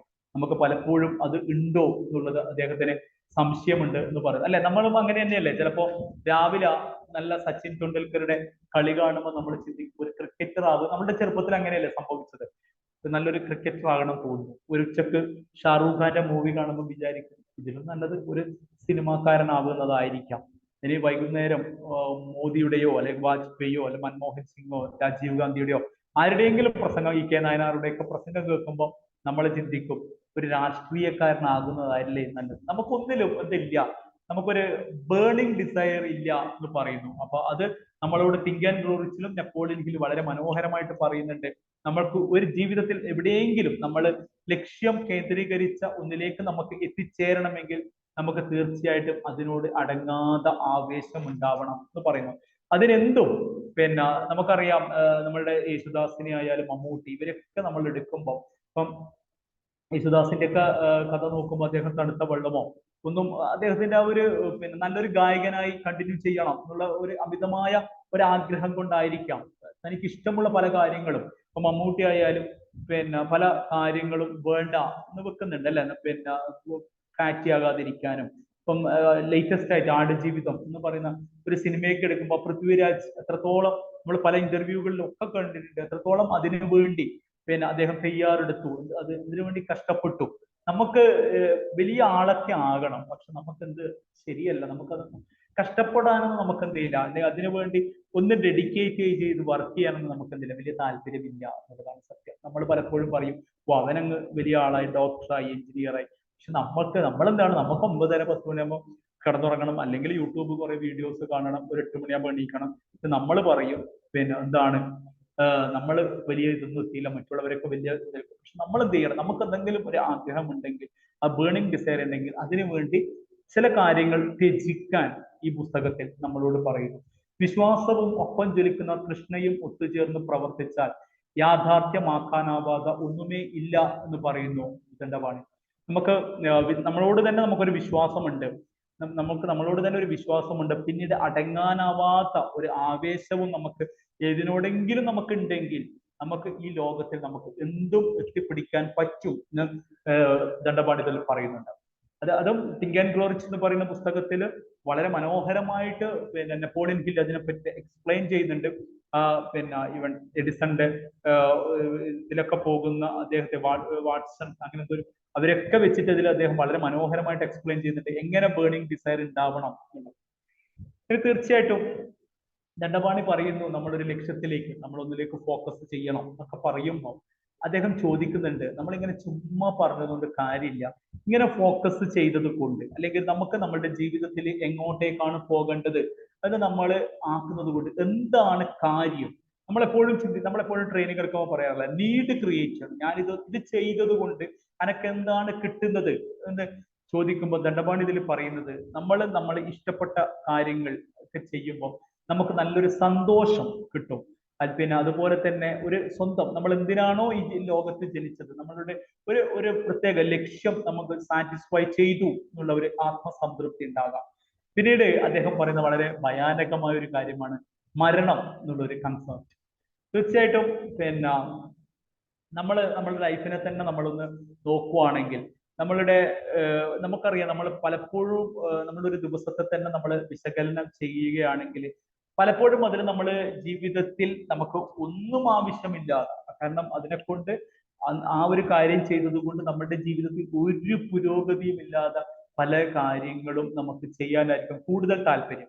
നമ്മൾ തന്നെ നമ്മളുടെ ലൈഫിനൊന്ന് ഒബ്സർവ് ചെയ്യുകയാണെങ്കിൽ നമുക്ക് ആവശ്യമുള്ള കാര്യങ്ങൾ നമ്മളുടെ ഈറ്റ് ദാറ്റ് ഫ്രോഗ് എന്ന് പറയുന്ന നമ്മളുടെ ബ്രിയാൻ ട്രേസിയുടെ ബുക്കുകളിലൊക്കെ പറയുന്നത് പോലെ ചിലപ്പോൾ എന്തായിരിക്കും, നമുക്ക് ഒരു കാര്യം ചെയ്താൽ നമ്മൾ രക്ഷപ്പെടുമോ, അല്ലെങ്കിൽ നമ്മൾ പ്രൊഫഷണലി നമുക്ക് ഉന്നമനമൊക്കെ കിട്ടുന്ന ജോലികൾ പലപ്പോഴും എന്തായിരിക്കും, കുറച്ച് പ്രയാസമുള്ളതായിരിക്കും അല്ലെ. നല്ലത് എപ്പോഴും നമ്മൾ എന്ത് ചെയ്യണം, നമ്മൾ പറയാറുണ്ട് നല്ലത് കിട്ടാൻ കുറച്ച് മെനക്കെടണം, മോശം ആണെങ്കിൽ മെനക്കെടേണ്ട കാര്യമൊന്നുമില്ല, അത് നമ്മളിലേക്ക് വന്നു ചേർന്നുകൊണ്ടിരിക്കും. അപ്പൊ പലപ്പോഴും നമ്മളുടെ ദിവസങ്ങളെ നമ്മൾ പലപ്പോഴും നോക്കാറ് നമുക്ക് ആവശ്യമുള്ള കാര്യങ്ങളിലേക്ക് നമ്മൾ ചെയ്യാറില്ല, അല്ലെങ്കിൽ നമ്മൾ ആവശ്യമുള്ള വ്യക്തികളുമായിട്ട് സംസാരിക്കാറില്ല എന്ന് ദണ്ഡപാണി പറയുന്നത്. ഇത് ദണ്ഡപാണി പറയുന്നത് മാത്രമല്ല, നമ്മുടെ ജീവിതത്തിൽ നോക്കുമ്പോൾ നമുക്ക് അധികം ചായ ഷോപ്പിൽ പോയിട്ട് കുറെ സമയം വർത്താനം പറഞ്ഞിരിക്കാനും, പിന്നെ വേണ്ടാത്ത സുഹൃത്തുക്കളോട് സ്കൂൾ ഗ്രൂപ്പിലെ വാട്സപ്പ് ഗ്രൂപ്പ് കയറിയിട്ട് കുറെ ചാറ്റ് ചെയ്യാനും, അല്ലെ കോളേജ് ഗ്രൂപ്പ് കയറി ചാറ്റ് ചെയ്യാനും ഒക്കെയാണ് നമുക്ക് താല്പര്യം. നമുക്ക് പിന്നെ നമ്മളുടെ ജോലിയുമായി ബന്ധപ്പെട്ടിട്ടുള്ള ഒരു ഗ്രൂപ്പിലൊന്നും നമുക്ക് അധികം താല്പര്യമില്ല, കാരണം അവർ പറയുന്നത് എപ്പോഴും ജോലിക്കാരിയുമായതുകൊണ്ട് ഇതായിരിക്കാം നമുക്ക് പുരോഗതി ഉണ്ടാകുന്നത്. പക്ഷെ നമുക്ക് ഇതിനോട് വലിയ താല്പര്യമൊന്നും അധികവും ഉണ്ടാകാറില്ല ദണ്ഡപാണി പറയുന്നത്. അപ്പൊ നമ്മൾ ഫോക്കസ് ചെയ്യേണ്ടത് ഇങ്ങനെയുള്ള കാര്യങ്ങൾ ഇപ്പൊ നമ്മൾ തന്നെ നമ്മുടെ ജീവിതത്തെ ഒബ്സർവ് ചെയ്താൽ, ഇപ്പം ഇന്ന് ശനിയാഴ്ച വൈകുന്നേരം, ഇന്ന് രാവിലെ മുതൽ വൈകുന്നേരം വരെ നമ്മൾ നന്നായിട്ട് പിന്നെ നമുക്ക് ആവശ്യമുള്ള വ്യക്തികളെ മാത്രമേ കോൺടാക്ട് ചെയ്തിട്ടുള്ളൂ. പിന്നെ അങ്ങനെയൊക്കെയുള്ള കാര്യങ്ങൾ മാത്രമേ നമ്മൾ ചെയ്തിട്ടുള്ളൂ. നന്നായി ഓഫീസിൽ പോയി ജോലി ചെയ്തു. അങ്ങനെയാണെങ്കിൽ നമുക്ക് വൈകുന്നേരം ഒരു സന്തോഷം ഉണ്ടാവും. അപ്പൊ ഇന്നത്തെ ദിവസം നമ്മൾ പ്രൊഡക്റ്റീവായി യൂസ് ചെയ്തു. ഇനി സിനിമക്ക് പോയി, അല്ലെങ്കിൽ ഇതിന്റെ അർത്ഥം ഒരിക്കലും എല്ലാ ദിവസവും ഇങ്ങനെ ചെയ്യണ്ടല്ലോ. ആഴ്ചക്ക് ഒരു ഞായറാഴ്ചയൊക്കെ നമുക്ക് ഇങ്ങനെ ചെയ്യാം, ഫ്രീ ആയിട്ട് പോകാം, സുഹൃത്തുക്കളുടെ കൂടെ പോകാം എന്നൊക്കെ പറയുന്നു. പക്ഷേ പിന്നെ നമ്മൾ എല്ലാ ദിവസങ്ങളിലും സുഹൃത്തുക്കളുടെ കൂടെ സിനിമക്കൊക്കെ പോവുകയാണെങ്കിൽ നമുക്ക് തന്നെ ഒരു കുറ്റബോധം ഉണ്ടാകും. സന്തോഷത്തിന് പകരം നമ്മൾ ചിലപ്പോൾ സിനിമയൊക്കെ കണ്ട് കഴിയുമ്പോൾ ഒരു 5-6 ദിവസം പിന്നെ ഓഫീസിലൊന്നും പോകാണ്ട് കണ്ടിന്യൂസ് ആയിട്ട് സിനിമക്ക് പോകുമ്പോൾ ആ സിനിമാ ഹാളിൽ നമുക്ക് സന്തോഷം ഉണ്ടാവുക എന്നുള്ള കാര്യം സംശയമാണ്. ഒരു കുറ്റബോധമാണ് ഉണ്ടാവുക. എന്നാലും ലോൺ അടക്കാനായി, പിന്നെ പണിക്കൊന്നും പോയിട്ടില്ല, അങ്ങനെയുള്ള ഒരുപാട് കുറ്റബോധങ്ങൾ ഉണ്ടാവും. അപ്പൊ അതിന് പകരം നമ്മൾ പിന്നെ നമ്മളുടെ ജോലിയൊക്കെ ചെയ്ത് ഒരു ഞായറാഴ്ചയൊക്കെയാണ് പോകുന്നതെങ്കിൽ ഒരു സാറ്റിസ്ഫൈഡോടെ നമുക്ക് പോകാം. അപ്പോൾ ദണ്ഡപാണി പറയുന്നത് നമ്മുടെ ലക്ഷ്യങ്ങളിലേക്ക് പോകുമ്പോൾ നമുക്ക് എന്ത് ഉണ്ടാകും? നമ്മുടെ ലക്ഷ്യങ്ങളിലേക്കാണ് നമ്മൾ ചെയ്യുന്നത്. നമ്മൾ ഒരു എക്സാമിനാണെങ്കിലും നമ്മൾ പ്രിപ്പയർ ചെയ്യുമ്പോൾ കുറച്ച് ബുദ്ധിമുട്ടുകളുണ്ടെങ്കിലും അതിന്റെ ആ ഒരു ഇതുണ്ടല്ലോ, ആ ഒരു ആഹ്ലാദം ആ എക്സാം കഴിയുമ്പോഴോ, അല്ലെങ്കിൽ നമുക്ക് എക്സാമിന് പ്രിപ്പയർ ചെയ്യുമ്പോൾ, അല്ലെങ്കിൽ നല്ലൊരു കഠിനമായ ജോലി ചെയ്യുമ്പോഴൊക്കെ നമുക്ക് ടെൻഷൻ ഉണ്ടെങ്കിലും നമ്മുടെ ഉള്ളിന്റെ ഉള്ളിൽ അത് കംപ്ലീറ്റ് ചെയ്യുമ്പോൾ നമുക്കൊരു സന്തോഷം കിട്ടാനുണ്ട്. ഇപ്പൊ ദണ്ഡപാണി പറയുന്നത് നമ്മൾ അങ്ങനെ ഫോക്കസ് ചെയ്യുമ്പോൾ നമുക്ക് എന്ത് കിട്ടും? സന്തോഷം കിട്ടും എന്ന് പറയുന്നു. പിന്നീട് നമുക്ക് അങ്ങനെ ചെയ്താൽ നമുക്ക് എന്ത് ചെയ്യാൻ വേണ്ടി പറ്റും? അവസാന കാലഘട്ടത്തിലൊക്കെ പറയാം, ഞാൻ എൻ്റെ ജീവിതം വളരെ സാക്ഷാത്കരിക്കപ്പെട്ടിട്ടുണ്ട്, ഞാൻ എൻ്റെ ജീവിതം നന്നായി ഉപയോഗിച്ചിട്ടുണ്ട്. നമുക്ക് നമ്മളെ അല്ലെ, അല്ലെങ്കിൽ ഏറ്റവും വലിയൊരു ദുരന്തമാണ് പിന്നെ അവസാന കാലഘട്ടത്തിൽ മരണക്കിടക്ക് എന്നൊക്കെ നമ്മൾ ചിന്തിക്കുന്നു. ഒരുപാട് കഴിവുകളും കപ്പാസിറ്റികളും ഉണ്ടായിട്ടും ഒന്നും ഞാനത് ഉപയോഗിച്ചിട്ടില്ല എന്നുള്ള ആ ഒരു കുറ്റബോധം അല്ലെ. നമുക്ക് പിന്നെ ഒരു സമയമില്ല, തീർന്നു. Begin with end in your mind എന്ന് പറയുന്ന Steven R Covey 7 habits of highly effective പീപ്പിളിൽ വളരെ മനോഹരമായിട്ട് പറയുന്നുണ്ട്, നിങ്ങളുടെ ശവസംസ്കാരമാണ് ഇപ്പോൾ നടക്കുന്നത് എങ്കിൽ അവർ നിങ്ങളെ പറ്റി എന്ത് സംസാരിക്കും. ഇപ്പൊ എൻ്റെ ഒരു സുഹൃത്തുണ്ട്, അവൻ പറയാറുണ്ട് LLB എടുക്കണം. ഞാൻ ചോദിച്ചാൽ വയസ്സായില്ലടാ. അല്ല, മരിച്ചു കഴിഞ്ഞാലെങ്കിലും പറയല്ലോ ഒരു അഡ്വക്കേറ്റ് ആണ് മരിച്ചത് എന്നുള്ളത്. കാരണം നമ്മൾ ഏത് വിധത്തിൽ നമ്മൾ അറിയപ്പെടാൻ ആഗ്രഹിക്കുന്നു എന്നുള്ള ഒരു ഇതിലാണ് നമ്മൾ പോകുന്നത് എങ്കിൽ, അതിനെ ഫോക്കസ് ചെയ്തിട്ടാണ് നമ്മൾ പോകുന്നത് എങ്കിൽ തീർച്ചയായിട്ടും നമുക്ക് എന്തുണ്ടാകും? ഈ ജീവിതം നമ്മൾ വളരെ വിസ്മയകരമായിട്ടാണ് ഈ ജീവിതം ജീവിച്ചത് എന്നുള്ള ഒരു സംതൃപ്തിയോടെ ഈ ലോകത്തോട് വിട പറയാം എന്ന് അദ്ദേഹം നമ്മളെ ഓർമ്മിപ്പിക്കുന്നു. പിന്നീട് അദ്ദേഹം വളരെ മനോഹരമായിട്ട് പറയുന്നത്, പക്ഷെ പലപ്പോഴും നമ്മൾ ഇഷ്ടപ്പെടാത്ത ഒരു കാര്യം, മരണം ഏറ്റവും മഹത്തായ പ്രചോദനം ഈ പുസ്തകത്തെ പറയുന്നു. ഇതില് മരണം അദ്ദേഹം നമ്മളോട് സംസാരിക്കാൻ ഇഷ്ടപ്പെടുന്നത് അതിനൊരു ഭയപ്പെടുത്താൻ വേണ്ടിയല്ല, മറിച്ച് ജീവിതത്തിന്റെ അമൂല്യത ഉൾക്കൊള്ളാൻ വേണ്ടി മാത്രമാണ് അദ്ദേഹം മരണത്തെ പറ്റി ഓർമ്മിപ്പിക്കുന്നത്. അദ്ദേഹം പറയുന്നു, പിന്നെ ജീവിതം, ചിലവരുടെയൊക്കെ സംസാരം കേൾക്കുമ്പോൾ നമ്മൾക്ക് തോന്നും നമ്മൾ ഈ ലോകത്ത് പെർമനന്റ് ആയിട്ട്, നമുക്ക് ഈ ലോകത്തോട് യാത്രയില്ല, നമ്മൾ ഈ ലോകത്തോട് പെർമനന്റ് ആയി വന്നവരാണ് എന്നുള്ള ബോധത്തോടെയാണ് ചിലവരൊക്കെ ഈ ലോകത്തോട് ജീവിക്കുന്നത്. ഇത് പറയുമ്പോൾ പിന്നെ ബ്രീത്ത് ബിക്കം എയർ, പ്രാണൻ വായുവിൽ അലിയുമ്പോൾ എന്നുള്ള ഒരു വളരെ മനോഹരമായ ഒരു പുസ്തകമുണ്ട്. ഒരു 37-ാം വയസ്സിൽ പിന്നെ ഒരു ഡോക്ടർ, പിന്നെ ക്യാൻസർ രോഗവിദഗ്ധനായ ഡോക്ടർ മരണപ്പെടുകയാണ്. ക്യാൻസർ കൊണ്ട് തന്നെ മരണപ്പെടുകയാണ്. ഈ പുസ്തകം വായിക്കാനൊരു കാരണം, ഈ പുസ്തകത്തിന്റെ ഒരു റിവ്യൂ യൂട്യൂബില് മോഹൻലാലിന്റെ ഒരു ഇതുണ്ടായിരുന്നു. അപ്പൊ മോഹൻലാൽ ഈ പുസ്തകം വായിച്ചതിന് ശേഷം ദൈവത്തിനൊരു കത്തെഴുതി.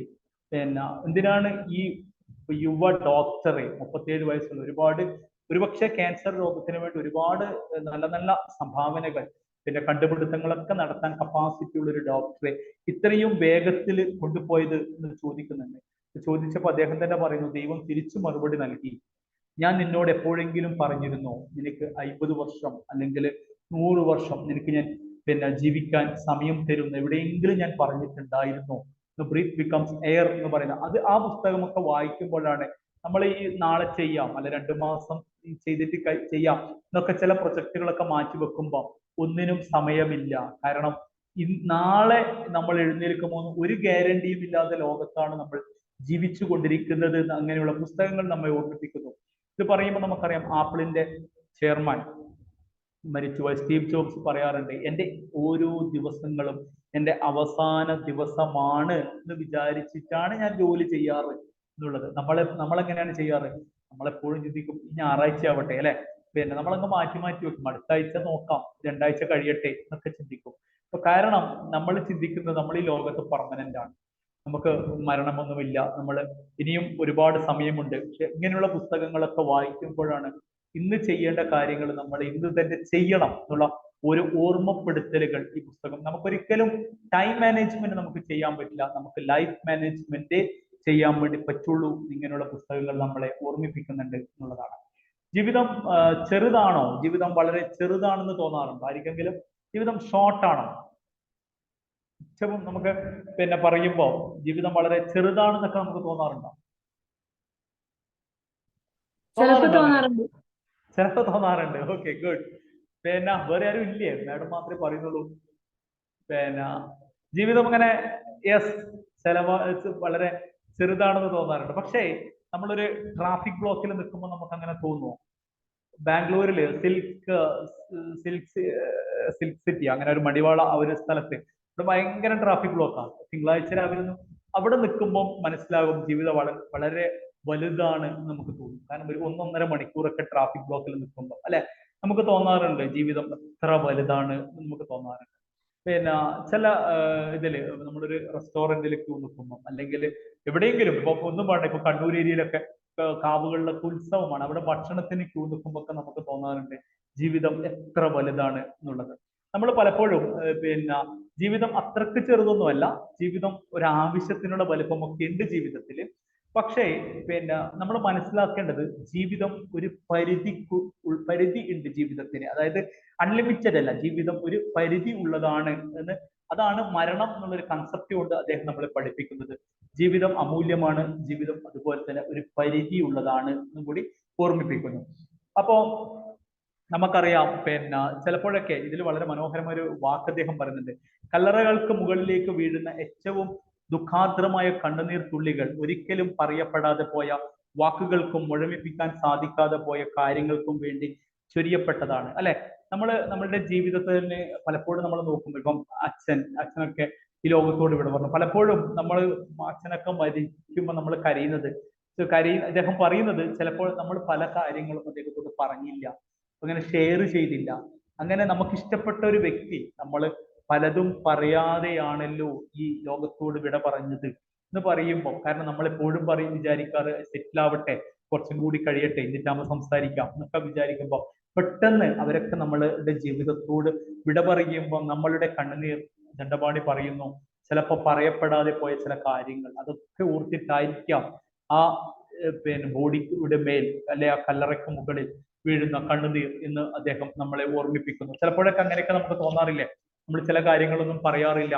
ഇപ്പം ഒരു എക്സാമ്പിൾ പറയുകയാണെങ്കിൽ നമുക്ക് പിന്നെ ഓഫീസിലൊക്കെ പോകുമ്പോൾ ഒക്കെ നമുക്ക് നമ്മുടെ അമ്മയോ അല്ലെങ്കിൽ ഭാര്യയോ മക്കളൊക്കെ വിളിക്കുമ്പോൾ നമ്മൾ പലപ്പോഴും എന്ത് ചെയ്യാറില്ല, കോൾ അറ്റൻഡ് ചെയ്യാറില്ല. നമ്മൾ ചിലപ്പോൾ ബിസി പിന്നെ ഇതാണ് എന്നൊക്കെ പറഞ്ഞിട്ട് നമ്മൾ എന്ത് ചെയ്യും, ഫോൺ കട്ട് ചെയ്യും, അല്ലെങ്കിൽ ഞാൻ കുറച്ച് തിരക്കാട്ടോ പിന്നെ വിളിക്കാം എന്ന് പറയും. പക്ഷെ ഇതേ അവസരത്തിൽ നമ്മളുടെ ബോസോ അല്ലെങ്കിൽ നമ്മളുടെ ഒരു കസ്റ്റമറോ ആണ് വിളിക്കുന്നതെങ്കിൽ നമ്മൾ കട്ട് ചെയ്യോ?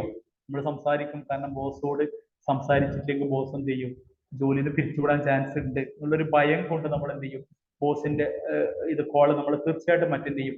കസ്റ്റമറോട് നമ്മൾ 2 പ്രാവശ്യം കട്ട് ചെയ്താൽ കസ്റ്റമർ പണങ്ങി പോകും, കസ്റ്റമർ എന്ത് ചെയ്യും, വേറെ ആളെങ്കിലും തേടി പോകും ഉള്ള ഭയം കൊണ്ട് നമ്മൾ എന്ത് ചെയ്യും, നമ്മൾ കസ്റ്റമർ കോളും അറ്റൻഡ് ചെയ്യും. പക്ഷെ പലപ്പോഴും നമ്മൾ ജീവിതത്തിലെ അമ്മ, അച്ഛൻ അല്ലെങ്കിൽ ഭാര്യ, സഹോദരൻ, അനിയത്തി അല്ലെങ്കിൽ മക്കൾ ഇവരോടൊക്കെ നമ്മൾ അധികം സമയം ചെലവാക്കുന്നുണ്ടോ എന്നുള്ളത് സംശയമാണ്. ദണ്ഡപാണി പറയുന്നു, മരണത്തെ ഓർക്കുമ്പോൾ ജീവിതം പരിധിയുള്ളതാണ് ഓർമ്മിക്കുമ്പോൾ നമ്മൾ എന്ത് ചെയ്യും, നമ്മൾ ഏറ്റവും നമുക്ക് സെലക്റ്റീവായ കാര്യങ്ങളിൽ, അതായത് ജീവിതത്തിൽ ഏറ്റവും നമുക്ക് ആവശ്യമുള്ള കാര്യങ്ങളിലേക്ക് നമ്മൾ ഫോക്കസ് ചെയ്യും എന്ന് അദ്ദേഹം പറയുന്നു. അതിൽ മനോഹരമായ ഒരു കാര്യം, ഇപ്പം ഒരു എക്സാമ്പിൾ പറയുകയാണെങ്കിൽ നിങ്ങൾക്ക് ഈ ഇതിലിരിക്കുന്ന എല്ലാവർക്കും ഒരു 3 മണിക്കൂറേ ജീവിതമുള്ളൂ എങ്കിൽ ഇവിടെ എത്രയാണ് ഈ ക്ലാസ് കേൾക്കാനിരിക്കുക? 3 മണിക്കൂർ കൊണ്ട് പിന്നെ നമ്മളെല്ലാവരും മരണം, ഒരു എക്സാമ്പിൾ ആയിട്ട് പറയാണ്, മരണത്തിലേക്ക് പോകേണ്ടി വരുമെങ്കിൽ ഇവിടെ എത്രയാണ് ക്ലാസ് കേൾക്കാനിരിക്കും? ഇനി ഒരു ഇപ്പൊ സമയത്ത് 8 മണി, ഒരു 11 മണിയിലടക്കം നമ്മളൊക്കെ മരിക്കും എന്ന് നമുക്ക് ഒരു ഹിന്റ് കിട്ടുന്നു എങ്കിൽ ആരെങ്കിലും ഇവിടെ ക്ലാസ് കയറാൻ ഇരിക്കുമോ? എല്ലാവരും പോകും അല്ലെ, പിന്നെ ക്ലാസ് ഒന്നും വേണ്ട എന്നുള്ളതിന്. നമ്മള് ബോസിന്റെ കോൾ അറ്റൻഡ് ചെയ്യാൻ വേണ്ടി നിൽക്കുമോ? പിന്നെ അല്ലെങ്കിൽ ഒരു കസ്റ്റമറുടെ കോൾ അറ്റൻഡ് ചെയ്യാൻ വേണ്ടി നിൽക്കുക, നമ്മൾ തീർച്ചയായിട്ടും പോവുക. അല്ലെങ്കിൽ നമുക്ക് ഇഷ്ടപ്പെട്ട ഒരു കോഫി ഷോപ്പിൽ കയറണം എന്ന് നമുക്ക് തോന്നുമോ? ഒന്നും ചെയ്യില്ല. നമ്മൾ പലപ്പോഴും നമ്മൾ ചെയ്യുക നമുക്ക് ഇഷ്ടപ്പെട്ട ആളുടെ ഭാര്യ അല്ലെ അമ്മ മക്കള് ഇവരുടെ കൂടെ ആ ബാക്കിയുള്ള 3 മണിക്കൂർ സ്പെൻഡ് ചെയ്യാനേ നമ്മൾ നോക്കുള്ളൂ. അപ്പോ അതേപോലെ തന്നെ അതിൽ മരണം എന്നുള്ളൊരു കാര്യം നമ്മൾ എപ്പോഴും ചെയ്യേണ്ടത് അതിന്റെ നെഗറ്റീവിനെ എല്ലാം നമ്മളുടെ ഏതൊക്കെ കാര്യങ്ങളിൽ നമ്മൾ ഫോക്കസ് ചെയ്യണം എന്നുള്ളത് ഇതാക്കുന്നതിന് നമ്മളെ മരണം എന്നുള്ളൊരു കാര്യം നമ്മളെ ഓർമ്മിപ്പിക്കുന്നു എന്ന് അദ്ദേഹം ദണ്ഡപാണി പറയുന്നു. അങ്ങനെയാണെങ്കിൽ ആ ഒരു സംഭവം നമ്മളുടെ മനസ്സിലുണ്ടെങ്കിൽ നമ്മൾ പല വയസ്സായവരോടും ചോദിക്കുമ്പോൾ അവർ പറയാറുണ്ട് അവരുടെ ഡിപ്രഷൻ പലപ്പോഴും ഉണ്ടാകാറ് ആയ കാലത്ത് എന്ത് ചെയ്തിട്ടില്ല, മക്കളോടോ ഭാര്യയോടോ ഒന്നും സംസാരിച്ചില്ല, അല്ലെ ഭാര്യ ജോലി ഫുട്ബോൾ കളി ഇതൊക്കെ കഴിഞ്ഞിട്ടും ബാക്കിയുള്ള സമയത്തേ ഉള്ളൂ. പിന്നീട് നോക്കുമ്പോൾ അവര് ഫ്രീ ആകുമ്പോൾ എന്തില്ല മക്കള് ചിലപ്പോൾ അവരുടെ ഭാഗത്ത് പോയിട്ടുണ്ടാകും, വൈഫും ചിലപ്പോൾ മരണപ്പെട്ടു പോയിട്ടുണ്ടാകാം. അപ്പൊ അങ്ങനെ ആകുമ്പോൾ ആ ഒരുപാട് നമുക്ക് പൈസ ഉണ്ടായാലും നമ്മൾ ആ ഒരു മരണസമയത്തൊന്നും നമ്മളുടെ ജീവിതം ഒരു വിസ്മയകരമായിരുന്നു എന്നൊന്നും നമുക്ക് പറയാൻ പറ്റില്ല. നമുക്ക് അങ്ങനെയൊക്കെ പറയണമെങ്കിൽ ജീവിതത്തിൽ എല്ലാം ജോലിക്ക് ജോലിയും ചെയ്യണം, അതുപോലെ തന്നെ നമുക്ക് ഇഷ്ടപ്പെട്ടവരുടെ കൂടെ നമ്മൾ ക്വാളിറ്റി ആയിട്ടുള്ള സമയങ്ങളും ഇപ്പം മരണം എന്നുള്ളതൊരു യാഥാർത്ഥ്യമാണ് എന്നുള്ള ബോധത്തോടെ നമ്മൾ ജീവിക്കുകയാണെങ്കിൽ നമ്മൾ മരണക്കിടക്കയിൽ നമുക്ക് പറയാൻ വേണ്ടി പറ്റും ഞാനൊരു വിസ്മയകരമായ ഒരു ജീവിതമാണ് ജീവിച്ചു തീർത്തത് എന്ന് പറയാൻ വേണ്ടി പറ്റും. തീർച്ചയായിട്ടും എല്ലാവർക്കും അങ്ങനെ ഒരു വിസ്മയകരമായ ഒരു ജീവിതം ജീവിക്കാൻ പറ്റട്ടെ എന്ന് ആശംസിച്ചുകൊണ്ട് നിർത്തുന്നു. Thank you very much.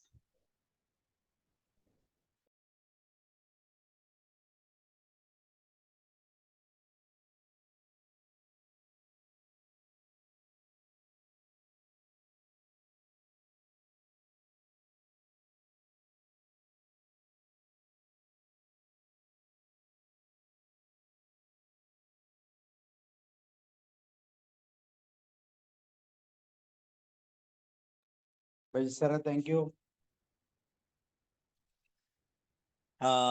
ഇനി നമുക്ക് നമ്മളുടേതായ അനുഭവങ്ങൾ വായനയിലൂടെയുള്ള യാത്രയായിരുന്നു. തുടക്കത്തിൽ നമ്മൾ MT തുടങ്ങി അങ്ങനെ മുന്നോട്ട് യാത്ര ചെയ്തു. ഒത്തിരി അനുഭവങ്ങൾ ബൈജു സാറിനോട് നമ്മൾ കേട്ടു. യെസ്, നമുക്ക് വ്യക്തിപരമായ എന്തെങ്കിലും അനുഭവങ്ങൾ ഉണ്ടെങ്കിൽ പറയൂ. വായനയുടെ പുസ്തകങ്ങൾ എനിക്ക് തോന്നുന്നു ശുദ്ധോധനൻ സാർ സ്റ്റാർട്ട് ചെയ്യും. ഡോക്ടറെ ഫ്രീ ആയോ?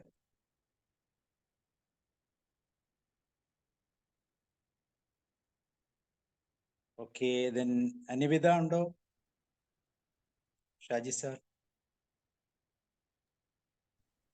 ബൈജു സാറിന്റെ ക്ലാസ് കേട്ടു. കുറെയൊക്കെ നല്ല ചിന്തകളിലേക്ക് അത് നയിച്ചു. കൂടുതൽ മരണം ഒരു റിയാലിറ്റി എന്ന രീതിയിൽ അതിനെ തിരിച്ചറിഞ്ഞ് കൂടുതൽ ഉൾക്കാഴ്ചയോടെ ജീവിക്കാൻ ഉള്ള തോന്നലുണ്ടാക്കാൻ സഹായിച്ചു. ബൈജു സാർ ഈ പറഞ്ഞ പോലെ കുറെ ബുക്കുകളൊക്കെ വായിച്ച് അതൊക്കെ മറ്റുള്ളവരിലേക്ക് എത്തിക്കാൻ വേണ്ടിയിട്ട് ക്ലാസ്സുകളൊക്കെ എടുക്കുന്ന ആളാണ്. ജീവിതത്തെ നല്ല രീതിയിൽ നോക്കിക്കണ്ട് പ്രവർത്തിക്കുന്ന ആളാണ്. അപ്പോൾ ഈ പറഞ്ഞ പോലെ ഞാനും കുറെ ബുക്കുകളൊക്കെ വായിച്ചിട്ടുണ്ട്. ഒത്തിരി അധികം വായിച്ചിട്ടില്ല, ഒത്തിരി ബുക്സ് ഒക്കെ വാങ്ങിച്ചിട്ടുണ്ട്. അപ്പോൾ നേരെ ഉള്ള പോലെയൊക്കെ വായിക്കുന്നു. മറ്റു പല കാര്യങ്ങളിലൊക്കെ തിരക്കൊക്കെ ആയതുകൊണ്ട് ഇനി ഫ്രീ ആയി വരുമ്പോഴത്തേക്കും കൂടുതൽ അങ്ങനെയൊക്കെ ശ്രദ്ധിക്കാമെന്ന് കരുതുന്നു. എന്തായാലും നല്ല പ്രസന്റേഷൻ. ഇല്ല സാറേ, 2 മാസങ്ങളുണ്ട്. Okay, thank you sir. Thank you sir.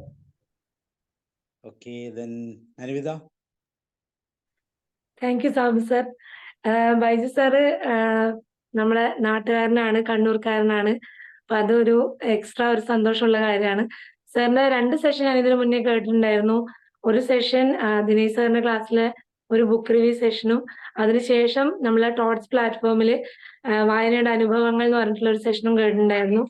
അപ്പോ ഇത് അതിലെ കുറച്ച് കണ്ടന്റ്സ് ഇതിൽ സിമിലർ ആയിരുന്നു, പക്ഷെ എന്നാലും വളരെ വ്യത്യസ്തമായിട്ട് തന്നെ സാർ കുറെ കാര്യങ്ങൾ അതിൽ ഇൻക്ലൂഡ് ചെയ്യാൻ വേണ്ടി ശ്രമിച്ചു. അപ്പൊ ആ പുസ്തകം, ദണ്ഡപാണിയുടെ പുസ്തകം, നല്ല കുറെ കണ്ടന്റ് ഉള്ള നല്ല കണ്ടന്റ് റിച്ച് ആയിട്ടുള്ള ഒരു പുസ്തകമാണ്. അപ്പൊ അതിലെ കുറെ കാര്യങ്ങൾ, ഇമ്പോർട്ടന്റ് ആയിട്ടുള്ള കാര്യങ്ങൾ സാർ ഡിസ്കസ് ചെയ്തു. അതുകൂടാതെ മറ്റു പുസ്തകങ്ങളെ പരിചയപ്പെടുത്തി തന്നു. ഇപ്പൊ വെൻ ബ്രീത്ത് ബിക്കംസ് എയർ എന്നുള്ള കൺസെപ്റ്റ് അത്ര മാത്രമേ ഉള്ളൂ. അത്ര ക്ഷണികമായ സംഭവമാണ്. നമ്മളുടെ ശ്വാസം എന്ന് പറയുന്നത് ഈ എന്താ പറയാ വായുമായി ലയിക്കുന്ന സംഭവമാണെന്നുള്ളത് അത്രയും സട്ടിൽ ആയിട്ടുള്ള ഒരു കാര്യം. പിന്നെ അതേപോലെ ജീവിതം കുറച്ച് നീളം ഉണ്ട് എന്നുള്ളത് മനസ്സിലാക്കി തരാൻ വേണ്ടിയിട്ട് നമ്മളെ കാവുകള് ഭക്ഷണത്തിന് ക്യൂ നിൽക്കുന്ന എക്സാമ്പിളൊക്കെ വളരെ ക്യൂട്ടായി. അതെല്ലാം സാറിന് മാത്രമേ പറയാൻ വേണ്ടി സാധിക്കുള്ളൂ എന്നുള്ളതാണ്. അപ്പൊ സാറ് ഒരു വളരെ ഇൻട്രസ്റ്റിംഗ് ആയിട്ട് കേട്ട് നിൽക്കാൻ പറ്റുന്ന സെഷനാണ് സാറിനത്. നമ്മളൊന്നും അടുപ്പിക്കില്ല. സാറ് തുടങ്ങിയ മുതൽ അവസാനം വരെ അത്രയും കീനായിട്ട് നമുക്ക് കോൺസെൻട്രേറ്റ് ചെയ്ത് ക്ലാസ് കേൾക്കാൻ വേണ്ടി സാധിക്കും. അത് സാറിന്റെ ഒരു പ്രത്യേകമായ കഴിവാണ്. അതിൽ സാറിനെ ഞാൻ അഭിനന്ദിക്കുന്നു. ഇങ്ങനെ ഒരു സെഷൻ നമുക്ക് തന്നതിന് സാറിന് നന്ദി പറയുന്നു. Thank you sir. Thank you ma'am, thank you very much. Thank U. വേറെ ആരുള്ള? അനിൽകുമാർ സാർ, ശുദ്ധോധനൻ ഡോക്ടർ, സാറേ, ജോഷി സാർ, എന്തായാലും സദീമ. ഞാൻ വലിയ രീതിയിലൊന്നും ഇത്രമാത്രം ബുക്കുകളൊന്നും വായിച്ചിട്ടില്ല. ഇനി ഇത്രയും പ്രായപ്പോഴും നല്ല രീതിയിൽ കുറച്ച് ബുക്കുകളൊക്കെ ഇതുപോലുള്ള ബുക്കുകൾ വായിക്കണമെന്ന് വലിയൊരു ആഗ്രഹം, ഒരു ബേണിംഗ് ഡിസൈറായിട്ട് കിടക്കുക.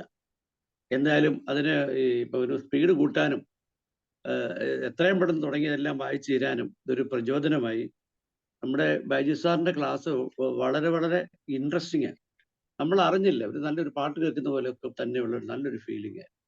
പിന്നെ നമ്മുടെ ജീവിതം ഇത്രയേ ഉള്ളൂ, പക്ഷെ ആവശ്യത്തിനുള്ള സമയമുണ്ട് നമുക്ക് ജീവിക്കാനാണെങ്കിൽ എന്നുള്ളൊരു കാര്യം പറയും. ഈ ജീവിതത്തിൽ നമ്മൾ എന്താണ് ചെയ്യേണ്ടത് എന്നുള്ള കാര്യങ്ങൾ അദ്ദേഹം പറയുകയും ചെയ്തു. നമ്മൾ ഒന്നുകൊണ്ടും വറി വേണ്ട, എൻസൈറ്റി വേണ്ട. ഈ ജീവിതം സന്തോഷമുള്ളതാണ്. നമ്മുടെ കുടുംബക്കാരുമായി, നമുക്ക് വേണ്ടപ്പെട്ടവരുമായി ഒരു ടൈം നമ്മൾ കണ്ടെത്തി അവരുമായിട്ട് നമ്മൾ ഇടപെടണം എന്നുള്ളൊരു വസ്തുത പുള്ളി പറയുകയും ചെയ്തു. പിന്നെ നമുക്ക് കിട്ടിയ അറിവുകളും ഒക്കെ നമ്മൾ മറ്റുള്ളവർക്ക് ഷെയർ ചെയ്യണം. ഇത് ബ്ലോക്കാക്കി വെക്കാനുള്ളതല്ല എന്ന് ഉള്ള കാര്യങ്ങളൊക്കെ വളരെ പറഞ്ഞു. എൻ്റെ ബൈസാറിന്റെ ക്ലാസ് പണ്ടും ഞാൻ ഇതുപോലൊക്കെ വല്ലപ്പോഴായിട്ട് കേട്ടിട്ടുണ്ട്. എല്ലാം നമ്മൾ സാധാരണ ഭാഷയിൽ അടിപൊളിയാണ്, പക്ഷെ ഇതെല്ലാം നമ്മളെ ചിന്തിപ്പിക്കാൻ പറ്റുന്ന നല്ല നല്ല ബുക്കുകളാണ്. ബൈസാർ ഇതുപോലുള്ള നല്ല ക്ലാസ്സുകൾ ഞങ്ങളെപ്പോലുള്ള ആൾക്കാർക്ക് കൊണ്ടുവരണം. അതിന് സാബു സാർ എപ്പോഴും ഇതിനൊന്ന് തയ്യാറായിട്ട് നിൽക്കുകയാണ്. ഇത്രയും ഡെഡിക്കേറ്റഡ് ആയിട്ട് ഒരു മനുഷ്യൻ ഈ ചെറുപ്പക്കാരായിട്ട്, എൻ്റെ അഭിപ്രായത്തിൽ ഈ ചെറുപ്പക്കാരെല്ലാം പറ്റുന്നില്ല. ഇത്രയും ക്ലാസ്സുകൾ എല്ലാ ദിവസവും ആക്റ്റീവായി പങ്കെടുക്കുകയും അതിന്റെ സമ്മറികൾ അവതരിപ്പിക്കുകയും ചെയ്യുന്ന സാബു സാറിനെ ഞാൻ വളരെ നന്ദിയോടെ ഓർക്കുന്നു. അല്ലെ, ബൈജു സാർ ഇതുപോലെ തന്നെ ആക്റ്റീവായിട്ടൊരു മെമ്പറാണ്. നല്ല നല്ല പ്രവർത്തനങ്ങൾ അവരുടെ ജീവിതത്തിൽ നമുക്ക് നൽകട്ടെ എന്ന് മാത്രമാണ് പറയേണ്ടത്. നമുക്ക് അതുപോലെ പ്രതിസന്ധികളെയൊക്കെ തരണം ചെയ്യുവാനും ഈ വറിയൊന്നുമില്ലാതെ ജീവിക്കാനും സന്തോഷമായ ജീവിതം നയിക്കാനും നമ്മുടെ ലൈഫിലെ മിഷൻ എന്താണെന്നും ഒക്കെ ഉള്ള എല്ലാ കാര്യങ്ങളും നമ്മുടെ ബൈജു സാർ നമ്മോട് പറഞ്ഞു തന്നു. സാറ് നല്ല ക്ലാസ് ആയിരുന്നു. ഇതുപോലെ ക്ലാസ്സുമായിട്ട് വരട്ടെ. സാബു സാറിന് ഇതിനെല്ലാം നിങ്ങൾ രണ്ടുപേരെ അനുഗ്രഹിക്കട്ടെ, നമ്മളെല്ലാം അനുഗ്രഹിക്കട്ടെ എന്ന് പറഞ്ഞ് ഞാൻ വാക്ക് നിർത്തുക. Thank you sir. George sir പറഞ്ഞോളൂ. Thank you sir.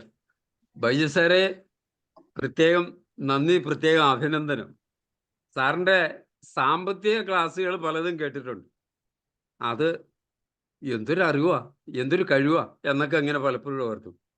പക്ഷെ ഇന്നിപ്പം മനസ്സിലായി ഇത്രമാത്രം പരന്ന വായനയാണ് ഈ ആഴമുള്ള അറിവിൻ്റെ കാരണം എന്നുള്ളത്. എത്രയോ പേരെക്കുറിച്ച് പറഞ്ഞ്, എത്രയോ എഴുത്തുകാരെക്കുറിച്ച്, അവരുടെ ഓരോ കൃതികളെക്കുറിച്ച് കാര്യം പലരെക്കുറിച്ചൊക്കെ ഇങ്ങനെ കേട്ടിട്ടേ ഉള്ളൂ കേട്ടോ. കുറേ പുസ്തകമൊക്കെ ഞാനും മേടിച്ചു വച്ചിട്ടുണ്ട്, പക്ഷെ വായന തീരെ കുറവാണ്. അതൊക്കെ ഇങ്ങനെ ഞാൻ ചിലപ്പോഴൊക്കെ ഓർക്കും, ഇതെന്തിനു വേണ്ടിയിട്ട്, ഇതെന്ത് ബുദ്ധിമോശമായിപ്പോയി. പണ്ട് ഓർത്തിരുന്നു റിട്ടയർ ചെയ്ത് കഴിഞ്ഞിട്ട് ഇതൊക്കെ വായിക്കാം. ഒന്നുമില്ല, ഒന്നും നടക്കുന്നില്ല. അതങ്ങനെ നമ്മുടെ ദൈനംദിന കാര്യങ്ങളിൽ മറന്നു പോകുന്ന കാര്യങ്ങളാണ്. പക്ഷേ സാർ ഒത്തിരി ഓർമ്മപ്പെടുത്തലുകൾ നടത്തി. എന്താ ജീവിതം എന്ന് പറയണേ, എത്ര 50, 60, 70, 100 തരാമെന്ന് ഒരു ഗ്യാരണ്ടി ഇല്ല. അത് ഇത്രയും കിട്ടിയത് തന്നെ ഭയങ്കര ബോണസാണ്. അപ്പോൾ ഇനി അങ്ങോട്ടേക്കുള്ളത് നമ്മൾ ഏതോ ചില ക്ലാസ്സിലൊക്കെ പറയില്ലേ, ബിഗിനിങ് തുടങ്ങുമ്പോൾ തന്നെ എൻ്റെ എന്താണെന്ന് കണ്ടിട്ട് വേണം തുടങ്ങാനെന്ന് പറയുന്ന പോലെ തന്നെ നാളെയാണ്, അടുത്ത നിമിഷമാണെന്ന് കരുതി ഇനി അങ്ങോട്ട് ജീവിക്കാം എന്ന് തോന്നലുണ്ടാക്കാൻ കൂടെ ഉപകരിച്ചു. വളരെ നന്ദി, ഒത്തിരി സന്തോഷം. Thank you sir. Hi sir.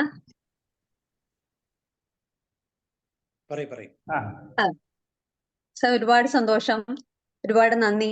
ജീവിതത്തെ തൊടുന്ന ഒരു പുസ്തകത്തെ പരിചയപ്പെടുത്തിയതിൽ നമ്മൾക്കൊക്കെ, അതായത് ജീവിതഗന്ധിയായിട്ടുള്ള ഒരു പുസ്തകം, എല്ലാവർക്കും ഉപകാരപ്രദമായിട്ടുള്ള ഒരു ക്ലാസ് ആയിരുന്നു.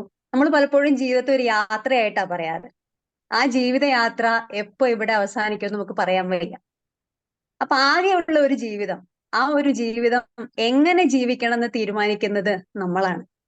അപ്പൊ നമ്മുടെ ജീവിതത്തിന്റെ വിധി നിർണ്ണയിക്കുന്നത് സാറ് പറഞ്ഞതുപോലെ, ആ പുസ്തകത്തിൽ പറഞ്ഞതുപോലെ, നമ്മുടെ ജീവിതത്തിന്റെ വിധി നിർണ്ണയിക്കുന്നത് നമ്മൾ തന്നെയാണ്. എന്നെ ഏറ്റവും ആകർഷിച്ചിട്ട് ഞാൻ എവിടെയോ വായിച്ചിട്ടുള്ള ഒരു പുസ്തകത്തിലെ ഒരു വരി ഞാൻ ഇവിടെ പറയാം. നിന്നെ നീയാക്കേണ്ടത് നീ തന്നെയാണ്, നീ തന്നെയാണ് നിനക്കുള്ള പരിഹാരവും. എനിക്ക് ഒത്തിരി ഇഷ്ടമായിട്ടുള്ള ഒരു വരിയാണ്. ഇതില് നമ്മുടെ പ്രാധാന്യം, നമ്മുടെ ജീവിതം നിർമ്മിക്കാൻ നമുക്ക് തന്നെയാണ് പറ്റുക എന്നുള്ളതിന്റെ ഏറ്റവും വലിയൊരു ഉദാഹരണമാണ് ഈ വരികൾ. ഞാൻ പലപ്പോഴും പല സ്ഥലത്തും ടീച്ചറാണ്, പല സ്ഥലത്തും കുട്ടികളോടൊക്കെ പറയുന്ന ഒരു വരി തന്നെയാണിത്. അപ്പൊ ഇവിടെ നമ്മൾ വായനയുടെ പ്രാധാന്യം, പരന്ന വായനയുടെ പ്രാധാന്യം, ഇന്ന് വായന മരിച്ചുകൊണ്ടിരിക്കുകയാണോ അതോ ജീവിക്കുന്നുണ്ടോ എന്നുള്ള ഒരുപാട് സംശയങ്ങൾ ഇങ്ങനെ നിലനിൽക്കുന്ന ഈ കാലത്ത് ഇപ്പൊ ഞാനും പറഞ്ഞതുപോലെ നമ്മൾ ജോലി കിട്ടിക്കഴിഞ്ഞാൽ വായനയിലേക്ക് പോവാന്ന് പറയുന്നത് കുറച്ചൊരു ബുദ്ധിമുട്ടുള്ള കാര്യമാണ്. അപ്പൊ ഈ വായനയെ തിരിച്ചു പിടിക്കാനുള്ള ശ്രമത്തിന്റെ ഭാഗമാണ്. അങ്ങനെയാണ് ഞാൻ ഈ ഗ്രൂപ്പിൽ നേരത്തെ ഉണ്ട്, ഇന്ന് ഞാൻ ഈ ഗ്രൂപ്പിൽ ഇത് കാണുകയും ആ സമയം ഓർത്തു വെക്കുകയും ഇതിൽ പങ്കെടുക്കുകയും ചെയ്തത്. അപ്പൊ വായനയുടെ പ്രാധാന്യം കുട്ടികളിലേക്കും, അതിൽ ഏറ്റവും പ്രധാനം എന്ന് പറയുന്നത് നമ്മൾ മാതൃകയാകുക എന്നുള്ളതാണ്. നമ്മള് വായിക്കുന്നത് കാണുമ്പോൾ നമ്മുടെ മക്കളിലേക്കും ആ വായന, അതായത് എന്ത് നല്ല ഗുണമാണോ മക്കളിലേക്ക് കൊണ്ടുവരേണ്ടത് അത് നമ്മൾ ചെയ്ത് കാണിക്കുക എന്നുള്ളതാണ്. അപ്പൊ അത് ഇവിടെ ഒരു സാറ് പറഞ്ഞു, അതുപോലെ കുട്ടികൾക്ക് മാതൃകയാകുക എന്നുള്ളത്. പിന്നെ നമ്മൾ ഡു ഇറ്റ് നൗ എന്ന് പറയുന്ന സംഭവം, നമ്മൾ എന്തും നീട്ടി വെക്കുക എന്നുള്ളതാണ്. നാളെ നമുക്ക് ജീവിതം ഉണ്ടോ എന്നുള്ളത് അറിയില്ല, അല്ലെ? മനുഷ്യ ജീവിതം എന്ന് പറയുന്നത് നശ്വരാണ്. എപ്പം അല്ലെ എവിടെ അവസാനിക്കും എന്ന് പറയാൻ പറ്റാത്തൊരവസ്ഥ. ആ ഒരു നശ്വരമായിട്ടുള്ള മനുഷ്യ ജീവിതത്തില് നമ്മൾ നാളെ എന്ന് മാറ്റി വെക്കുമ്പോൾ അത് ഡു ഇറ്റ് നൗ, ഇപ്പൊ തന്നെ ചെയ്ത് തീർക്കുക എന്നുള്ളത്. നമ്മളൊക്കെ സത്യം പറഞ്ഞാല് എന്താണ്, കഴിഞ്ഞ കാലത്തിന്റെ ഭാണ്ഡവും പേറി വരാനിരിക്കുന്ന ഉത്കണ്ഠയും പേറിയിട്ടാണ് നമ്മളൊക്കെ ജീവിക്കുന്നത്. അതിൽ പലപ്പോഴും നമ്മള് ഇന്നിൽ ജീവിക്കാൻ മറന്നു പോകുന്നു എന്നുള്ളതാണ്, പ്രസന്റിൽ ജീവിക്കാൻ മറന്നു പോകുക എന്നുള്ളത്. അപ്പൊ അതൊക്കെ നമ്മൾ മനസ്സിലാക്കി കഴിയുമ്പോൾ എനിക്ക് തോന്നുന്നു ഒരു 30-40 വയസ്സോളം എത്തുമ്പോഴാണ് നമുക്കൊരു രണ്ടാം ജന്മം, നമ്മൾ ജീവിതത്തെ കുറിച്ച് ഞാനടക്കം എന്റെ ഒരു കാഴ്ചപ്പാടാണ് കേട്ടോ. നമ്മളിങ്ങനെ മക്കളും കുടുംബവും ജോലിയും ഒക്കെ ആയിട്ടുള്ള നെട്ടോട്ടത്തിന്റെ ഇടയ്ക്ക് നമ്മളെ കുറിച്ച് ഒരു തിരിച്ചറിവുണ്ടാകുന്ന സമയമാണ് ഈ ഒരു പ്രായം എന്ന് എനിക്ക് തോന്നാറുണ്ട്. അപ്പൊ നമ്മള് അതായത് ആകെ ഒരു ജീവിതമേ ഉള്ളൂ, തിരിഞ്ഞു നോക്കുന്ന സമയത്ത് നമ്മൾ ജീവിച്ചോ എന്ന് ചോദിച്ചാൽ അതിന് ഉത്തരം നമുക്ക് ജീവിച്ചു എന്ന് കിട്ടണം. അതുകൊണ്ടായിരിക്കാം എനിക്ക് തോന്നുന്നു അങ്ങനെ ചിന്തിക്കുന്ന ആൾക്കാരാണ് ഇപ്പൊ ഇത് ഈ ഗ്രൂപ്പിൽ വന്നിട്ടുണ്ടാവുക. ഒന്ന് മാറി ചിന്തിക്കുന്ന, അല്ലെങ്കിൽ ഇനി ജീവിക്കണം, ഇത്രയും കാലം കടന്നുപോയി അല്ലെ, പാതിയിലേറെ കടന്നുവല്ലോ വഴി, അതുപോലെ എന്താണ് ഇനിയുള്ള കാലം നല്ലതുപോലെ ജീവിക്കണമെന്ന് തോന്നിയിട്ടുള്ള ആൾക്കാരാണ് ഇവിടെ വന്നിട്ടുണ്ടാവുക എന്നുള്ളത്. പിന്നെ എപ്പോഴും നമ്മള് പ്രവൃത്തി പഥത്തിൽ വരിക എന്നുള്ളതാണ്, ആക്ഷന്റെ പ്രാധാന്യമാണ്. നമ്മൾ പല തീരുമാനങ്ങളും എടുക്കാറുണ്ട്, അപ്പൊ അത് പ്രവൃത്തി പഥത്തിൽ വന്നില്ലെങ്കിൽ അത് വെറും ഒരു തീരുമാനം മാത്രമേ ആവുന്നുള്ളൂ. അപ്പം അത് വലിയ കാര്യം. പിന്നെ ഏറ്റവും പ്രധാനം എന്ന് പറയും, ഞാൻ മനസ്സിലാക്കിയെടുത്തോളം നമ്മുടെ ഒരു തീരുമാനം അത് പ്രവൃത്തി പഥത്തിൽ എത്തുക. പിന്നെ ഉള്ളത് കൺസിസ്റ്റൻസിയാണ്, സ്ഥിരത. അത് നമ്മൾക്ക് പലപ്പോഴും എല്ലാവർക്കും പറ്റിക്കൊള്ളുന്നില്ല, പക്ഷെ എന്നാലും നമ്മുടെ ജീവിത സാഹചര്യങ്ങൾ കൊണ്ട് നമുക്ക് പലപ്പോഴും കൈവിട്ടു പോകാം നമ്മള്. പക്ഷെ എന്നാലും അത് മനസ്സിലാക്കി തിരിച്ചു വരിക എന്നുള്ളതാണ്. മനുഷ്യരാണ്, പ്രശ്നങ്ങൾ പലതും ഉണ്ടാകും അല്ലെ. ആ കൺസിസ്റ്റൻസി വിട്ടുപോയാലും വീണ്ടും അതിലേക്കൊന്ന് തിരിച്ചു വരാൻ പറ്റുക എന്ന് പറയുന്നതാണ്, അവിടെയാണ് നമ്മുടെ മനസ്സിന്റെ ശക്തി എന്ന് പറയുന്നത്. മനസ്സിന്റെ ശക്തി എന്ന് പറയുന്നത് അപാരാണ്. അപ്പൊ ആ ശക്തി തിരിച്ചറിഞ്ഞ് വീണ്ടും ആ ട്രാക്കിൽ വരിക എന്നുള്ളതാണ് വലിയൊരു കാര്യം. നേരത്തെ പറഞ്ഞു നമ്മുടെ ഏറ്റവും ഇന്ന് ഞാൻ ഇടയ്ക്ക് യൂട്യൂബിലെ ക്ലാസ്സുകളും കാര്യങ്ങളും ക്ലാസ് എടുക്കാനൊക്കെ ഇഷ്ടമാണ്. അപ്പൊ അങ്ങനെയുള്ള ക്ലാസ്സുകൾ കേട്ട സമയത്ത് ഇന്ന് ഒന്ന് കേട്ട ഒരു പുസ്തകത്തിന്റെ പേര് പെട്ടെന്ന് ഓർക്കുന്നില്ല, എംപ്റ്റി ആയിട്ട് മരിക്കുക എന്നുള്ളത്, ഡൈ ഇൻ എംപ്റ്റി അല്ലെ. അപ്പൊ ശൂന്യമായിട്ട് മരിക്കുക. അപ്പൊ ഒന്ന് ആലോചിച്ച് നോക്കിയേ, അതിന്റെ അർത്ഥം നമ്മൾ ഏറ്റവും കൂടുതൽ സമ്പന്നമായ സ്ഥലം എന്ന് പറയുന്നത് ശവപ്പറമ്പാ. അതായത് എന്താ, എല്ലാവരുടെ ആഗ്രഹങ്ങള് അവിടെ കുഴിച്ചു മൂടപ്പെടുന്ന സ്ഥലമാണ് ശവപ്പറമ്പ്. ആ ശവപ്പറമ്പ് ആഗ്രഹങ്ങൾ ഇങ്ങനെ നിറഞ്ഞു തുളുമ്പി നിൽക്കുകയാണ്. അപ്പൊ എംപ്റ്റി ആയിട്ടുള്ള എന്താണ് മരണം, അതായത് ആഗ്രഹങ്ങളൊക്കെ നിറവേറ്റിയിട്ടുള്ള മരണം, അതാവണം എന്നുള്ളതാണ്. നമ്മുടെയൊക്കെ മനസ്സിൽ ഒരുപാട് ആഗ്രഹങ്ങളുണ്ട്. അതിനൊന്നും പ്രായവും പരിധിയും ഒന്നുമില്ല. ആഗ്രഹങ്ങളൊക്കെ നടപ്പാക്കുക എന്നുള്ളതാണ്. അപ്പൊ ആഗ്രഹങ്ങളൊക്കെ ഒഴിഞ്ഞിട്ട് നമ്മുടെ എല്ലാ ആഗ്രഹങ്ങൾ സാധിപ്പിച്ചിട്ടുള്ള ഒരു മരണം, അതെന്നെ വല്ലാതെ ആകർഷിച്ചിട്ടുള്ള ഒന്നൊരു, ഞാനിവിടെ പുസ്തകത്തിൽ ഞാൻ എന്ത് കേട്ടാലും ഇങ്ങനെ എഴുതി വെക്കും. അത് എഴുതി വെക്കുന്നത് ക്ലാസ്സിലൊക്കെ ആകുമ്പോൾ നമ്മൾ കുട്ടികളിലേക്കും ഒക്കെ പറഞ്ഞു കൊടുക്കാനും, ഇപ്പൊ ഇതുപോലെ ഇന്ന് കേട്ട കാര്യമാണ് ഇപ്പൊ ഞാൻ ഇവിടെ പറഞ്ഞത്, എവിടെയെങ്കിലും അത് പ്രയോഗിക്കാൻ പറ്റും. അപ്പൊ അതുകൊണ്ട് ഞാൻ അത് എഴുതി വെക്കും. അപ്പൊ അങ്ങനെ ഒരു ശീലമുണ്ട്. അപ്പൊ അതായത് പിന്നെ നമ്മൾ പറയാറുണ്ട് മറ്റുള്ളവരുടെ നമ്മുടെ ശവകുടീരം എവിടെയായിരിക്കണം എന്നുള്ള ചോദ്യത്തിന് പറയാറുണ്ട് മറ്റുള്ളവരുടെ മനസ്സിലായിരിക്കണം എന്ന് പറയാറുണ്ട്. മറ്റുള്ളവരുടെ മനസ്സിൽ ജീവിക്കുക, മരിച്ചതിന് ശേഷവും മനസ്സിൽ ജീവിക്കുക എന്ന് പറയുന്നതാണ് വലിയൊരു കാര്യം അല്ലെ? അപ്പൊ അങ്ങനെ ഈ ഒരുപാട് കാര്യങ്ങൾ, അതായത് ഇതിപ്പോ എനിക്ക് പറയാൻ പറ്റിയത് അങ്ങനെ ഒരു പുസ്തകത്തെ ഇവിടെ പരിചയപ്പെടുത്തിയത് കൊണ്ടാണ്. ജീവിതഗന്ധിയായിട്ടുള്ള പിന്നെ പുസ്തകം ഇവിടെ പറഞ്ഞു എന്താണ്, ഓരോ ദിവസവും അവസാന ദിവസമായി കണ്ടുകൊണ്ട് ജീവിക്കുക അല്ലെ? അങ്ങനെയാകുന്ന സമയത്ത് നമ്മൾ ആരോടും വഴക്കിനോ വക്കാണത്തിനോ ഒന്നും പോകൂല അല്ലെ? സ്നേഹത്തോടു കൂടി എല്ലാവരും നല്ല രീതിയിൽ മുന്നോട്ട് പോകുന്നുള്ളതാണ്. പിന്നീട് നമ്മളെപ്പോഴും നമ്മുടെ അനുഗ്രഹങ്ങൾക്ക് നന്ദി പറയാൻ മറന്നു പോകുന്നു എന്നുള്ളൊരു കാര്യമുണ്ട്. അത് ഞാനിപ്പോ അത് മനസ്സിലാക്കിയിട്ട് ഞാനത് ജീവിതത്തിൽ ഭാഗമാക്കുന്നുണ്ട്. നമ്മുടെ ഓരോ അനുഗ്രഹങ്ങൾക്കും നമ്മൾ നന്ദി ഉള്ളവരായിട്ട് മാറുക എന്നുള്ളത്. അപ്പൊ ഇവിടെ കുറച്ച് കാര്യങ്ങൾ എന്റെ മനസ്സിലേക്ക് വന്നത് ഈ അങ്ങനെയുള്ളൊരു പുസ്തകമായതുകൊണ്ട് അതുമായിട്ട് കണക്ട് ചെയ്ത് പോകാൻ പറ്റുന്നതാണെന്ന് തോന്നിയത് കൊണ്ടാണ് ഇങ്ങനെ പറഞ്ഞിട്ടുള്ളത്. ഒരുപാട് സന്തോഷം. ഇങ്ങനെ ഒരു പുസ്തകത്തെ, ജീവിതത്തെ തൊടുന്ന ഒരു പുസ്തകത്തെ പരിചയപ്പെടുത്തിയതിന് ഒരുപാട് സന്തോഷം. Thank you sir. Thank you so much. Thank you very much. Thank U.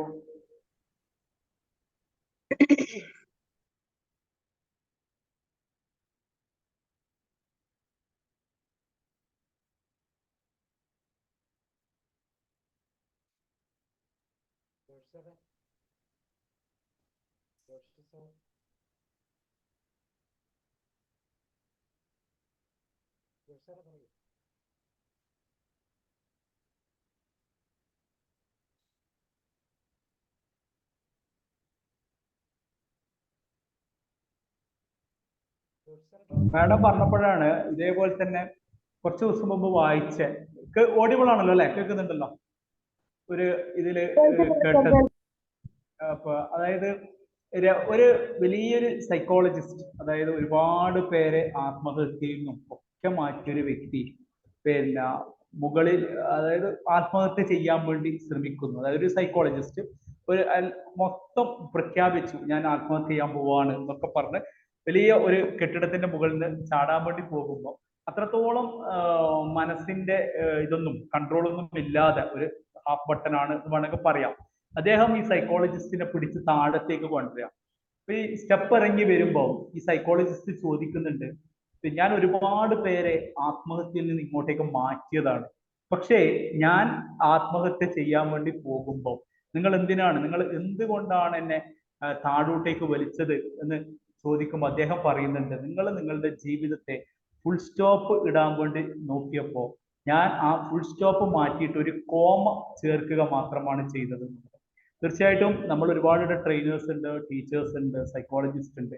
നമ്മളുടെ ഒരു കർത്തവ്യം എന്ന് പറയുന്നത്, ഇന്നറിയാം, ഇന്ന് എനിക്ക് തോന്നുന്നു ലോകം നേരിടുന്ന ഏറ്റവും വലിയൊരു പ്രശ്നം തന്നെയാണ് ഡിപ്രഷനും അതും ഇതുമൊക്കെ. അപ്പൊ നമ്മുടെ മക്കളടക്കം ഈ ഒരു സമൂഹം എങ്ങോട്ടേക്കാണ് പോകുന്നത് എന്നുള്ളത് വളരെ പ്രശ്നമുള്ള ഒരു കാര്യമാണ്. അപ്പൊ അവരൊക്കെ ഒരു ഫുൾ സ്റ്റോപ്പ് ഇടാൻ പോകുമ്പോൾ നമ്മളുടെ ഡ്യൂട്ടിയാണ്, നമ്മളുടെ ഉത്തരവാദിത്വമാണ് ആ ഫുൾ സ്റ്റോപ്പ് മാറ്റിയിട്ട് അവിടെ ഒരു കോമ എഴുതി ചേർക്കുക എന്നുള്ളത്. അങ്ങനെ ചെയ്യുകയാണെങ്കിൽ തന്നെ ഈ ഒരു ജീവിതം ധന്യമായി. അല്ലെങ്കിൽ നമ്മളൊരു ട്രെയിനിങ് ആയാലും ക്ലാസ്സുകളായാലും അല്ലെങ്കിൽ അധ്യാപകരായാലും എന്തായാലും സമൂഹത്തിൽ നമ്മളുടെ ഒരു ഉത്തരവാദിത്തമാണ്. അതിനു വേണ്ടി ആയിരിക്കണം നമ്മളുടെ വായനകളും പഠനങ്ങളും ഒക്കെ. സമൂഹത്തെ എന്തെങ്കിലും വിധത്തിൽ നമുക്ക് അവരെ സഹായിക്കാൻ പറ്റുമോ എന്നുള്ളത്.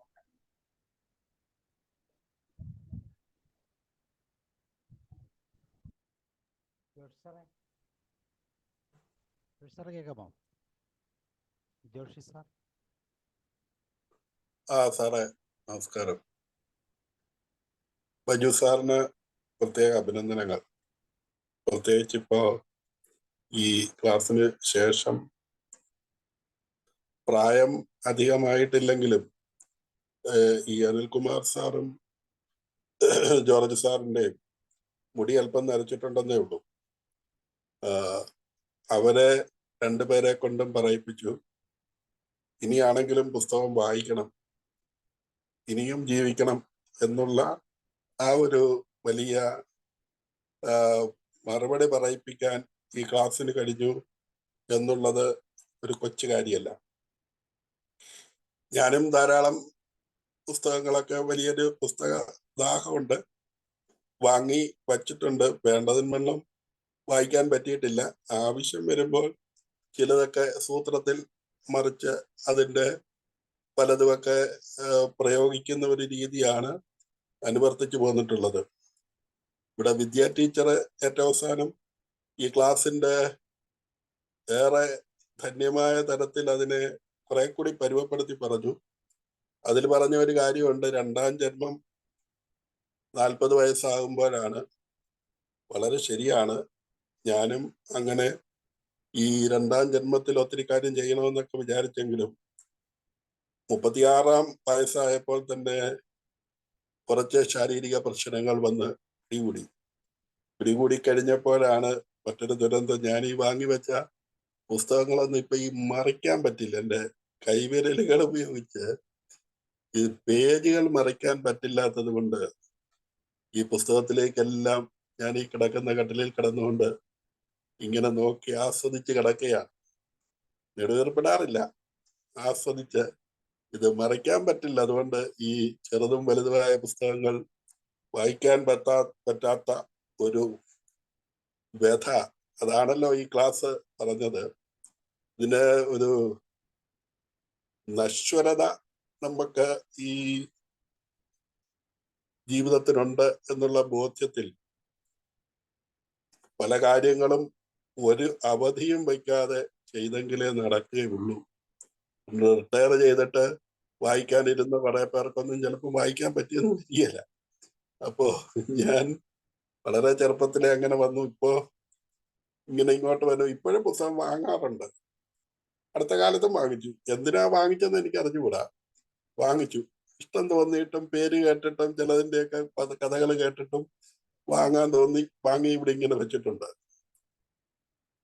ഏതായാലും ഇരിക്കട്ടെ, പിള്ളേർക്ക് വേണമെങ്കിൽ അവർക്ക് കൊടുക്കാം, ഇല്ലെങ്കിൽ മറ്റാർക്കെങ്കിലും ഒക്കെ കൈമാറാൻ പറ്റും എന്നുള്ളൊരു വിചാരമുണ്ട്. എന്തായാലും കൊള്ളാം. വായന വളരെ പ്രധാനപ്പെട്ടതാണെന്ന് നമ്മളാരും എടുത്തൊന്നും ഉച്ചരിച്ച് പറയേണ്ട കാര്യമില്ല. പറ്റുന്ന കാര്യങ്ങൾ ഇന്ന് ചെയ്ത് ആ MD ആയ മനസ്സോടെ ശരീരത്തോടെ നമുക്ക് ആ നിറവിൻ്റെ ഇടത്തേക്ക് പോകാൻ, എല്ലാവർക്കും സന്തോഷത്തോടെ പോകാനായിട്ടുള്ള ഒരിട ഉണ്ടാകട്ടെ എന്നുള്ള പ്രാർത്ഥനയും, അതിലേക്ക് ആ ചിന്തയ്ക്ക് കുറെ കൂടി ആക്കം വർദ്ധിപ്പിക്കാനും തൂക്കം വർദ്ധിപ്പിക്കാനും കാമ്പുണ്ടാക്കാനും ഈ ക്ലാസ്സിന് കഴിയുന്നു. ഈ ഫുൾ സ്റ്റോപ്പുകളിലൊക്കെ നിൽക്കുന്നവർക്ക് ഒരു കോമ ഇടാൻ ഒക്കെ സാധിക്കാൻ, നമുക്കും സാധിക്കാൻ, മറ്റുള്ളവർക്കും സാധിക്കാനൊക്കെ ലഭിക്കുന്ന ഇടങ്ങളും സമയങ്ങളും ഒക്കെ ഉപകാരപ്പെടുത്താം. ദൈവം അനുഗ്രഹിക്കട്ടെ. ഈ പ്ലാറ്റ്ഫോമിന് സാബു സാറിന്, ബൈജു സാറിന് എല്ലാവർക്കും പ്രത്യേകമായ നന്ദി, സന്തോഷം. Thank you. Thank you sir, thank you very much.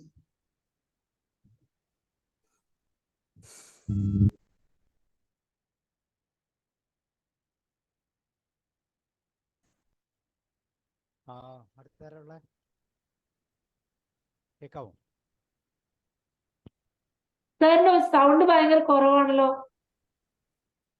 Headphone ഉപയോഗിക്കുന്നുണ്ടോ? വേറെ ആർക്കെങ്കിലും പറയാമോ? റോയ് സാർ പറയും. സാറേ, വായനയുടെ അറിവുകൾ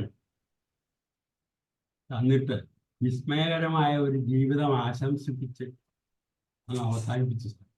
പക്ഷേ ഒത്തിരി കാര്യങ്ങൾ ഈ ബുക്ക് വായിച്ചപ്പോൾ കിട്ടിയത് ഷെയർ ചെയ്യുക എന്ന് പറയുന്നത് ഒരു പ്രത്യേക കഴിവാണ്. നമ്മളൊക്കെ ബുക്കുകൾ വാങ്ങിക്കാറുണ്ടെങ്കിലും ഇതുപോലെ ഷെയർ ചെയ്യാൻ പറ്റിയ കാര്യങ്ങളൊക്കെ ഓർത്ത് കിട്ടാൻ പാടായിട്ട് വരുന്നുണ്ട്. അത് വായനാശീലത്തിൻ്റെ ഒരു സ്വഭാവമാണെന്ന് എനിക്ക് തോന്നുന്നത്. ഒന്ന്. രണ്ട്, ഒത്തിരി കാര്യങ്ങൾ നമ്മുടെ ജീവിതത്തിൽ ചിന്തിക്കാനുള്ള അവസരങ്ങൾ തരുന്ന ചില കാര്യങ്ങളൊക്കെ ഈ ബുക്കുകളിൽ നിന്നും സാറ് വിളമ്പി. അതായത് നമ്മുടെ ജീവിതത്തിന്റെ ഉത്തരവാദിത്വം നമ്മൾ തന്നെയാണെന്ന് പറയുന്ന കാര്യങ്ങൾ, അതുപോലെ ജീവിതത്തിന് പരിധിയുണ്ടെന്ന് പറഞ്ഞതും, ശവക്കല്ലറയിൽ നിന്ന് കണ്ണീര് വീഴുന്നത്, ഈ വ്യക്തി പറയാതെ പോയ കാര്യങ്ങൾ ഇതൊക്കെ പറയുന്ന സമയത്ത് ദൈനംദിന ജീവിതത്തിൽ ഉണ്ടായിട്ടുള്ള ചില സംഭവങ്ങളുമായിട്ട് ഒത്തു നോക്കാനുള്ള അവസരങ്ങളുണ്ടായി. അപ്പോ സാർ അവസാനം പറഞ്ഞൊരു കാര്യമുണ്ട്, 3 മണിക്കൂർ മാത്രമേ ജീവിതമുള്ളൂ എന്ന് പറഞ്ഞു കഴിഞ്ഞാൽ നമ്മൾ എങ്ങോട്ട് ചിന്തിക്കും എന്നൊക്കെ പറഞ്ഞ കാര്യങ്ങൾ. അപ്പോ ഒരു ബുക്ക് വായനയിൽ നിന്ന് സാറ് കിട്ടിയ കാര്യങ്ങളായിട്ടാണ് പറഞ്ഞതെങ്കിലും ഇതൊക്കെ ധന്യമായ കുറെ മുഹൂർത്തങ്ങൾ നമ്മളിലേക്ക് കൊണ്ടുവരാനായിട്ട് ഈ വായനയുടെ അറിവുകൾക്ക് സാധിച്ചിട്ടുണ്ട്. അതുപോലെ തന്നെ ഇവിടെ വിദ്യാ മാഡവും പറഞ്ഞു ഇത്തരം കാര്യങ്ങൾ. അപ്പൊ ഈ വായന വളരെ ഇഷ്ടപ്പെടുന്നതാണ് പലരും. പക്ഷെ ഈ വായിച്ചാൽ മാത്രം പോരാ, അതിൻ്റെ കാര്യങ്ങൾ ഗ്രഹിക്കുന്നതിനും മറ്റുള്ളവർക്ക് ഷെയർ ചെയ്യാനുള്ളതായ ഒരു കഴിവും കൂടെ ഉണ്ടാക്കിയാൽ മാത്രമേ ഈ വായന കൊണ്ട് പ്രയോജനമുള്ളൂ എന്ന് എനിക്ക് തോന്നുന്നു. ഏതായാലും ബൈജു സാറ് ഏത് പുസ്തകം, ജീവിതഗന്ധിയായ പുസ്തകങ്ങളായാലും സാമ്പത്തിക ശാസ്ത്രവുമായിട്ട് ബന്ധപ്പെട്ട വിദ്യകളായാലും ലീഡർഷിപ്പിൻ്റെ ഭാഗങ്ങളായാലും വായിക്കുന്ന ബുക്കുകൾ അത് വേണ്ട രീതിയിൽ അതിൻ്റെ എസൻസ് വിളമ്പാനുള്ള ഒരു കഴിവ് ഞാൻ വളരെയധികം അപ്രീഷിയേറ്റ് ചെയ്യും. അപ്പോൾ പല ക്ലാസ്സുകളും ഇപ്പോഴും എൻ്റെ ഓർമ്മയിൽ വരുന്നുണ്ട്. വായിച്ചാൽ അത്രയും കിട്ടുമെന്ന് എനിക്ക് അറിഞ്ഞുകൂടാ. ആ ബുക്കുകളൊക്കെ വായിച്ചാൽ അതുപോലെ കിട്ടുമെന്ന് എനിക്ക് അറിഞ്ഞുകൂടാ. ഏതായാലും സാറിൻ്റെ ഈ ഉദ്യമത്തിന് ഇനിയും ഇതുപോലെയുള്ള അവസരങ്ങൾ വിനിയോഗിക്കാൻ ബൈജു സാറിൻ്റെ ക്ലാസ് ഉണ്ടെന്ന് കേൾക്കുമ്പോൾ തന്നെ കേൾക്കാനുള്ള, അറ്റൻഡ് ചെയ്യാനുള്ളതായ ഒരു താല്പര്യം ഉണ്ടായിട്ടുണ്ട്. ഏതായാലും പൂർണ്ണമായി ഒരു ബുക്ക് വായിക്കുക എന്ന് പറയുന്നത് വലിയ ബുദ്ധിമുട്ടുള്ള കേസ് കേട്ടാണ് എന്നെ സംബന്ധിച്ചിടത്തോളം. അത് എവിടെയെങ്കിലുമൊക്കെ മടക്കി വയ്ക്കും, പിന്നെ അടുത്ത ബുക്ക് കിട്ടുമ്പോൾ അത് വായിക്കും. അപ്പോൾ പൂർണ്ണമായി വായിക്കുക എന്ന് പറയുന്നത്, പിന്നെ ആരെങ്കിലുമൊക്കെ പറയുന്നത് കേട്ടിട്ടാണ് ആ ബുക്ക് വാങ്ങിക്കുന്നത്. അപ്പോൾ അതിനകത്ത് ചില കാര്യങ്ങളൊക്കെ വരുന്നത്. ഏതായാലും ഈ വായിക്കുന്നതിനേക്കാൾ കൂടുതൽ ഇൻട്രസ്റ്റ് ആയിട്ട് ബൈജു സാറിൻ്റെ ക്ലാസ് എനിക്ക് എൻജോയ് ചെയ്യാൻ പറ്റി. Thank you sir. Thank you very much. Thank you very much sir. Thank U.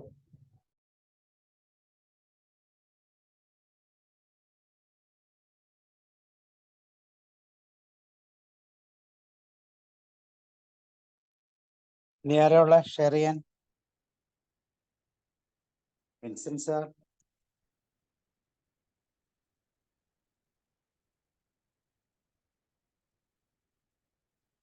സാറുണ്ടോ? സാറേ, ഞാൻ അവസാനം ഞാൻ വന്നപ്പോ വിദ്യാ മേഡത്തിന്റെ, വിദ്യാ ടീച്ചറുടെ ഇത് കേട്ടുകൊണ്ടിരിക്കുകയായിരുന്നു. അത് കഴിഞ്ഞിട്ടാണ് ഞാൻ കയറിയത്. വായനയുടെ അനുഭവങ്ങളാ സാറേ, സാറിന് കേൾക്കാൻ പറ്റി. എന്തും പറയാം. എന്തോ അല്ല, കേൾക്കാൻ പറ്റിയില്ല, അതുകൊണ്ടാണ്. ശുദ്ധോധനൻ ഡോക്ടർ ഉണ്ടോ? ഉണ്ടല്ലോ. ഉണ്ട് സാർ. എനിക്ക് 7:40 വരെ കേൾക്കാൻ കഴിഞ്ഞുള്ളൂ. അപ്പോഴേക്ക് ഒരു കല്യാണം വിളിക്കാൻ ഒരു കൂട്ടർ വീട്ടിൽ വന്ന് അതിന്റെ അവസാനത്തെ ഭാഗത്തെ പാൽപ്പായസം എനിക്ക് കിട്ടിയില്ല, ആദ്യത്തെ ഇതില്. അപ്പം ബൈജു സാറ് പറഞ്ഞതില് നമ്മുടെ ഈ പ്രമുഖ എഴുത്തുകാരെയൊക്കെ സ്പർശിച്ചു പോയി. അപ്പൊ അതില് ഈ ഓരോ കാലത്തെ ചില വായനകളുണ്ട്. ഇപ്പൊ എനിക്ക് തോന്നുന്നില്ല MDയുടെ പുസ്തകം ഒരു 25 കൊല്ലം കഴിഞ്ഞാൽ ഈ പഴയ നാലുകെട്ടും അസുരവിത്തും ഒക്കെ പുതിയ തലമുറ വായിച്ച് ആസ്വദിക്കുമെന്ന് എനിക്ക് തോന്നുന്നില്ല. നമ്മൾ ഈ കൂട്ടുകുടുംബ വ്യവസ്ഥയും ഇല്ലായ്മയും ദാരിദ്ര്യവും ഒക്കെ അനുഭവിച്ചതിന്റെ, അതിന്റെ ദുഃഖങ്ങളും വിഷമങ്ങളും വിഷാദങ്ങളും ഒക്കെ അനുഭവിച്ച നമുക്കത് വലിയ ഗംഭീരമായ ഒരു വായനയായിട്ട് തോന്നുമെങ്കിലും പുതിയ തലമുറയ്ക്ക് അത് നമ്മുടെ നസീറിന്റെയും ഷീലയുടെയും ഈ മരംചുറ്റി പ്രേമം കാണുമ്പോൾ പിള്ളേർക്ക് ചിരി വരുന്നത് പോലെ ഉള്ള ഒരു കാര്യമായിട്ട് മാറാനിടയുണ്ട്. പക്ഷെ ഇപ്പോഴത്തെ ഈ ന്യൂ ട്രെൻഡ് വായന എന്ന് പറഞ്ഞാൽ ഈ പറഞ്ഞ പോലെ ഈ മോട്ടിവേഷൻ, അതുപോലെ പുതിയ പുതിയ കാര്യങ്ങളെ സംബന്ധിച്ചിട്ടുള്ള വായനയൊക്കെ നല്ല പുതിയ തലമുറയ്ക്ക് എങ്ങനെ ക്ഷമയോടുകൂടെ ഈ വിലാസിനിയുടെ അവകാശികൾ പോലെ പുസ്തകം വീണ ആള് ചാവുന്ന പോലെയുള്ളതൊന്നും വായിച്ചിരിക്കാൻ നേരം ഉണ്ടായില്ല. വളരെ ഫാസ്റ്റായിട്ട് പോകുന്ന ഒരു വായനാശീലമാണ് ഇപ്പോഴത്തെ ആളുകൾക്കുള്ളത്. പക്ഷെ അതിനകത്തേക്ക് ഈ ബൈജു സാറ് നല്ല കുറെ കാര്യങ്ങൾ കൂട്ടിച്ചേർത്ത് ഇങ്ങനെ പറഞ്ഞു പോകുന്നുണ്ടായിരുന്നു. ഇപ്പൊ പ്രമുഖ മലയാള എഴുത്തുകാരുടെ കാര്യം പറഞ്ഞപ്പോ അതിൽ മുകുന്ദനെയും മാധവിക്കുട്ടിയും വിട്ടുകളഞ്ഞത് എനിക്ക് വലിയൊരു പരിഭവത്തിനിടയായി. കാരണം വികേനും അതേപോലെ നമ്മുടെ ബഷീറും ഒക്കെ ശരി തന്നെ. പക്ഷെ വലിയ തലമുറയെ സ്വാധീനിച്ച ഒരു കുറെ പേരുണ്ട്. നെഗറ്റീവ് സ്വാധീനം മുകുന്ദന്റെ ഈ ആവിലായിലെ സൂര്യോദയവും ഡൽഹിയിൽ ഹരിദ്വാറിൽ മണി മുഴങ്ങുന്നതും ഡൽഹിയൊക്കെ വായിച്ചിട്ട് ഈ കഞ്ചാവിന് അടിമയായ വലിയൊരു തലമുറയുണ്ട്. അപ്പൊ ഈ പോസിറ്റീവ് ഇൻഫ്ലുവൻസിനെ പറ്റി മാത്രമാണ് ബൈജു സാറ് പറഞ്ഞതൊക്കെ. വായന നമ്മളെ നവീകരിക്കുന്നു, നമ്മളെ റിഫൈൻ ചെയ്യുന്നു, നമ്മളെ പുതുമയുള്ളവരാക്കുന്നു എന്നെങ്കിലും അതിഭയങ്കരമായിട്ട് നമ്മളെ നശിപ്പിക്കുന്ന കുറെ വായനകളും ഉണ്ടെന്ന് എനിക്കൊരു അഭിപ്രായമുണ്ട്. കാരണം ഞാൻ കോളേജിൽ പഠിച്ചിരുന്ന സമയത്തൊക്കെ ഈ മുകുന്ദന്റെ കഥാപാത്രങ്ങളെ പോലെ ആവാൻ വേണ്ടിയിട്ട് കഞ്ചാവ് വലിച്ച സുഹൃത്തുക്കൾ വരെ, ഭയങ്കര ബുദ്ധിമാന്മാർ വരെ അത് അങ്ങനെ ഒരു നമ്മുടെ ചുള്ളിക്കാടിന്റെ സൈസിൽ ജീവിച്ചു പോയ കുറെ പേരുണ്ട്. അന്ന് ഈ പെൺകുട്ടികൾക്ക് വലിയ ആരാധനയുണ്ടായിരുന്നു. ഇതേപോലെ ഉറക്കെ കടമ്മനിട്ടയുടെ കവിത പാടിയും അതേപോലെ ക്യാമ്പസിന്റെ ഇടനാഴിയിലൂടെ അരാജകത്വം വിളമ്പി നടന്നിരുന്നതൊക്കെ.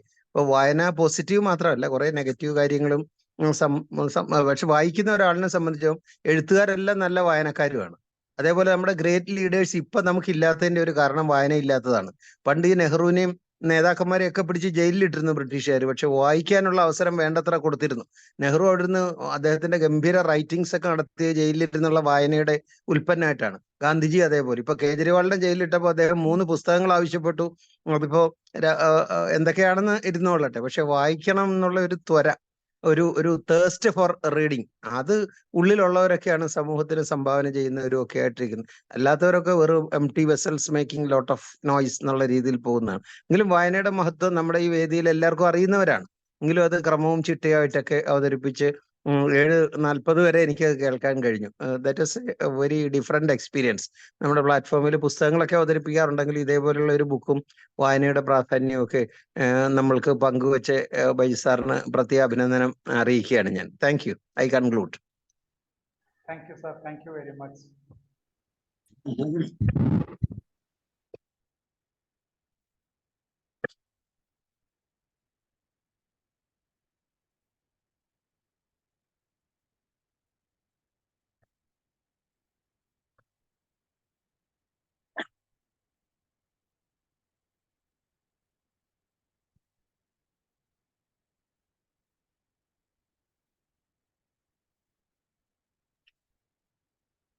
ന്യൂ ജനറേഷൻ റീഡിങ്ങിനെ കുറിച്ച് എന്തെങ്കിലും പറയുന്നു?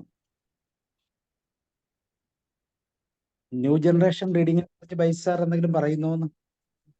ഡോക്ടർ പറഞ്ഞതുപോലെ തന്നെയാണ് ഇപ്പൊ മിക്കവാറും. കാരണം ഇപ്പൊ നമുക്ക് പണ്ട് കാലത്തെ സത്യനന്ദിക്കാട് സിനിമകളൊന്നും ഇപ്പൊ നമുക്ക് കണ്ടത് ദഹിക്കൂല, ജോലിയില്ലാണ്ട് കഷ്ടപ്പെടുന്നത്.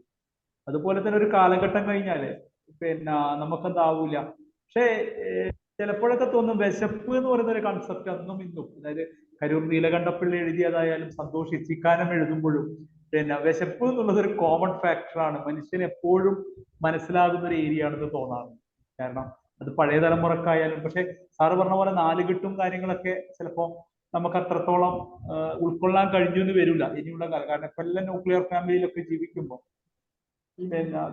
പ്രശ്നം തന്നെയാണ്. MTG ഒക്കെ ഇനി വായിക്കപ്പെടുമോ എന്നുള്ളതൊക്കെ ഒരു കുറച്ച് കാലഘട്ടത്തിന് ശേഷം ഒരു ഇത് തന്നെയാണ്. ഇപ്പം എല്ലാവർക്കും പല നമ്മൾ വായനയുണ്ടോ എന്ന് ചോദിക്കുമ്പം ഫേസ്ബുക്കിൽ വായിക്കുന്നുണ്ട്, പിന്നെ വാട്സപ്പിൽ വായനയുണ്ട് എന്നുള്ളതൊക്കെയാണ് പറയാറ്. ഡിജിറ്റൽ വായനയിലേക്കാണ് പുതിയ തലമുറക്ക് കൂടുതൽ താല്പര്യം എന്ന് തോന്നുന്നുണ്ട്. പക്ഷെ എൻ്റെ ഒരു സജഷൻ, ഞാൻ എവിടെയോ കേട്ടതുപോലെ ഇപ്പം നെപ്പോളിയൻ ഹില്ല് എന്ന് പറയുന്ന ഒരു റൈറ്റർ 20 വർഷം 500 ആളെ ഇന്റർവ്യൂ ചെയ്തിട്ടാണ് തിങ്ക് ആൻഡ് ഗ്രോ റിച്ച് എഴുതുമ്പോൾ, ഇപ്പം ആടുജീവിതം എന്ന് പറയുന്ന ഒരു സിനിമ അദ്ദേഹം ഒരുപാട് കഷ്ടപ്പെട്ടിട്ടാണ് എഴുതിയതും ആ സിനിമ എടുത്തതും. അവർക്ക് കൊടുക്കേണ്ട ഒരു ദക്ഷിണ, ഇപ്പം അത് നമ്മളത് ഫ്രീ ആയിട്ട് PDF-ഉം അതൊക്കെ ഡൗൺലോഡ് ചെയ്ത് വായിക്കുമ്പോൾ അവരുടെ വർക്കിനുള്ള ഒരു പ്രതിഫലം നമ്മൾ കൊടുത്തിനോ എന്നുള്ളൊരു സംശയമാണ്. ഏത് വിദ്യയും നമ്മൾ പറയാറുണ്ട് എന്തെങ്കിലും ഒരു ഗുരുദക്ഷിണ കൊടുക്കണം എന്നുള്ളത്. അപ്പൊ തിങ്ക് ആൻഡ് ഗ്രോ റിച്ച് വായിച്ച് നമുക്ക് മനസ്സിലാകണമെങ്കിൽ ഇന്നത്തെ FB-ലോ PDF-ന്റെ ഡൗൺലോഡ് വേർഷനോ വായിക്കരുത് എന്നുള്ളൊരു ഓപ്ഷൻ ഉണ്ട്. പിന്നീട് പലരും പറയാറ് വായിക്കുമ്പോൾ ഉറങ്ങാൻ വേണ്ടി, ചിലവർക്ക് പറയാറുണ്ട് പുസ്തകം വായിക്കുമ്പോൾ ഉറക്കം വരും. ഇന്നത്തെ തലമുറ നേരിടുന്ന ഒരു വലിയൊരു പ്രശ്നം അതാണ്.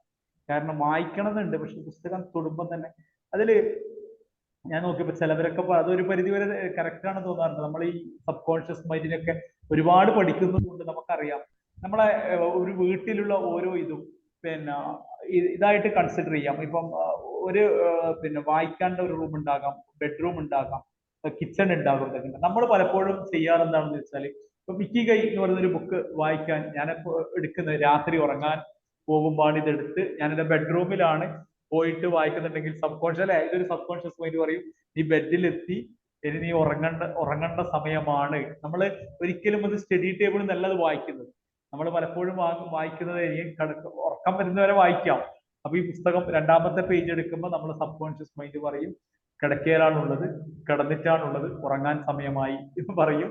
അത് ഒരു 3-4 ദിവസം കഴിയുമ്പോൾ ഇക്കിഗൈ തൊടുമ്പോൾ നമ്മുടെ സബ് കോൺഷ്യസ് മൈൻഡ് പറയും, ഇനി ബെഡ്റൂമിൽ പോയി ഉറങ്ങിക്കോന്നോ. അപ്പൊ പലപ്പോഴും നമ്മൾ ആ ഒരു സ്ഥലത്തിരുന്നിട്ടാണ്, നമ്മളൊരു റീഡിങ് ടേബിളിൽ ഇരുന്നിട്ടാണ് നമുക്ക് വായിക്കുന്നതിന്റെ എനിക്ക് തോന്നുന്ന ഒരു പരിധി വരെ നമുക്ക് ഉറക്കത്തെ കൺട്രോൾ ചെയ്യാൻ വേണ്ടി പറ്റുന്നതാണ് തോന്നുന്നത്. നമ്മൾ കിടക്കയിലൊക്കെ ഇരുന്ന് വായിക്കുമ്പോൾ ഒരു 10 മിനിറ്റിനപ്പുറം പോവില്ല. അതൊക്കെ നമ്മളിപ്പോ ഈ സൈക്കോളജിയൊക്കെ ഇത്തിരി ഇമ്പ്രൂവ് ആയ സ്ഥിതിക്ക് നമുക്കറിയാം, നമ്മുടെ സബ് കോൺഷ്യസ് മൈൻഡ് ഒരു അലേർട്ട് കൊടുക്കും, മോനെ ഉറങ്ങാൻ സമയമായി, ബെഡിലെത്തിയില്ലേ എന്നൊക്കെ പറഞ്ഞിട്ട്. അത് നമ്മുടെ വായനയിലാണ്. പിന്നെ ഇക്കിഗൈ ആയിട്ട് ചിലപ്പോൾ സബ് കോൺഷ്യസ് മൈൻഡ് കണക്ട് ചെയ്യും. ഇക്കിഗൈ എടുക്കുമ്പോൾ പറയും ഉറങ്ങിക്കോന്ന് പറഞ്ഞു. പിന്നെ അപ്പോൾ കഴിയുന്നതും നമ്മൾ അങ്ങനെയുള്ള സ്ഥലങ്ങളിലൊക്കെ വായിക്കാണ്. കഴിയുന്ന പുസ്തകം പൈസ കൊടുത്ത് തന്നെ വാങ്ങുന്നതാണ് നല്ലത്. കാരണം ഇത് എഴുതുന്നവർക്കൊരു ഗുരുദക്ഷിണ എന്നുള്ള നിലയിൽ, കാരണം അവർ ഒരുപാട് എഫേർട്ട് എടുത്തിട്ടാണ് ഇത് എഴുതുന്നത്. ഒന്നുകിൽ നമ്മൾ കിടക്കാൻ നേരത്തെ, അല്ലെങ്കിൽ നമ്മൾ ട്രെയിനിൽ അല്ലെ യാത്ര ചെയ്യുന്ന സമയത്തൊക്കെ ആയിരിക്കും വായനയുടെ ശക്തി വരും. അപ്പോഴത്തേക്കും നമ്മൾ സ്ലീപ്പിംഗ് മോഡിലായി പോകും. ഓക്കെ, സോ നാളത്തെ ദിവസം നമുക്ക് മ്യൂസിക് തെറാപ്പിയുടെ ദിവസമാണ്. അപ്പൊ ഇന്ന് വായനയുടെ അനുഭവങ്ങളുമായി ബൈജു സാർ എത്തിയതിന് വളരെയധികം നന്ദിയും സ്നേഹവും അറിയിക്കുകയാണ്. എല്ലാവരും ഒക്കെ ഷെയർ ചെയ്തു. ഒത്തിരി അനുഭവങ്ങളുണ്ട്. കാരണം വായന എന്ന് പറയുന്നത് തന്നെ അനുഭവത്തിന്റെ ഒരു വലിയ സമ്പത്ത് തന്നെയാണ്.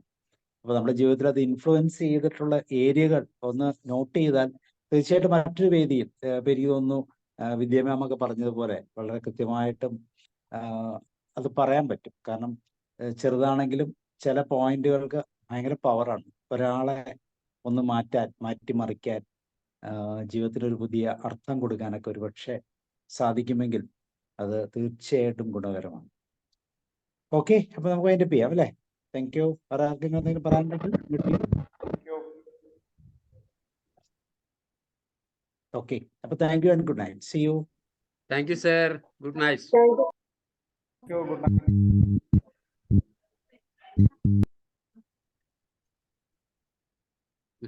ഞാനേ ഇവിടെ നോക്കായിരുന്നു അച്ചുനെ. മുഖം നല്ലതാണ്, മുഖം മാത്രം. മുലയൊക്കെ തേയില സെഞ്ചുവലി ഇത്തിരി ഒക്കെ ക്ഷീണിച്ച് ഭക്ഷണക്കുറവാണ്. ഭംഗി എന്നും പറഞ്ഞിരിക്കുക. അവള് രോഗിയാകും കേട്ടോ.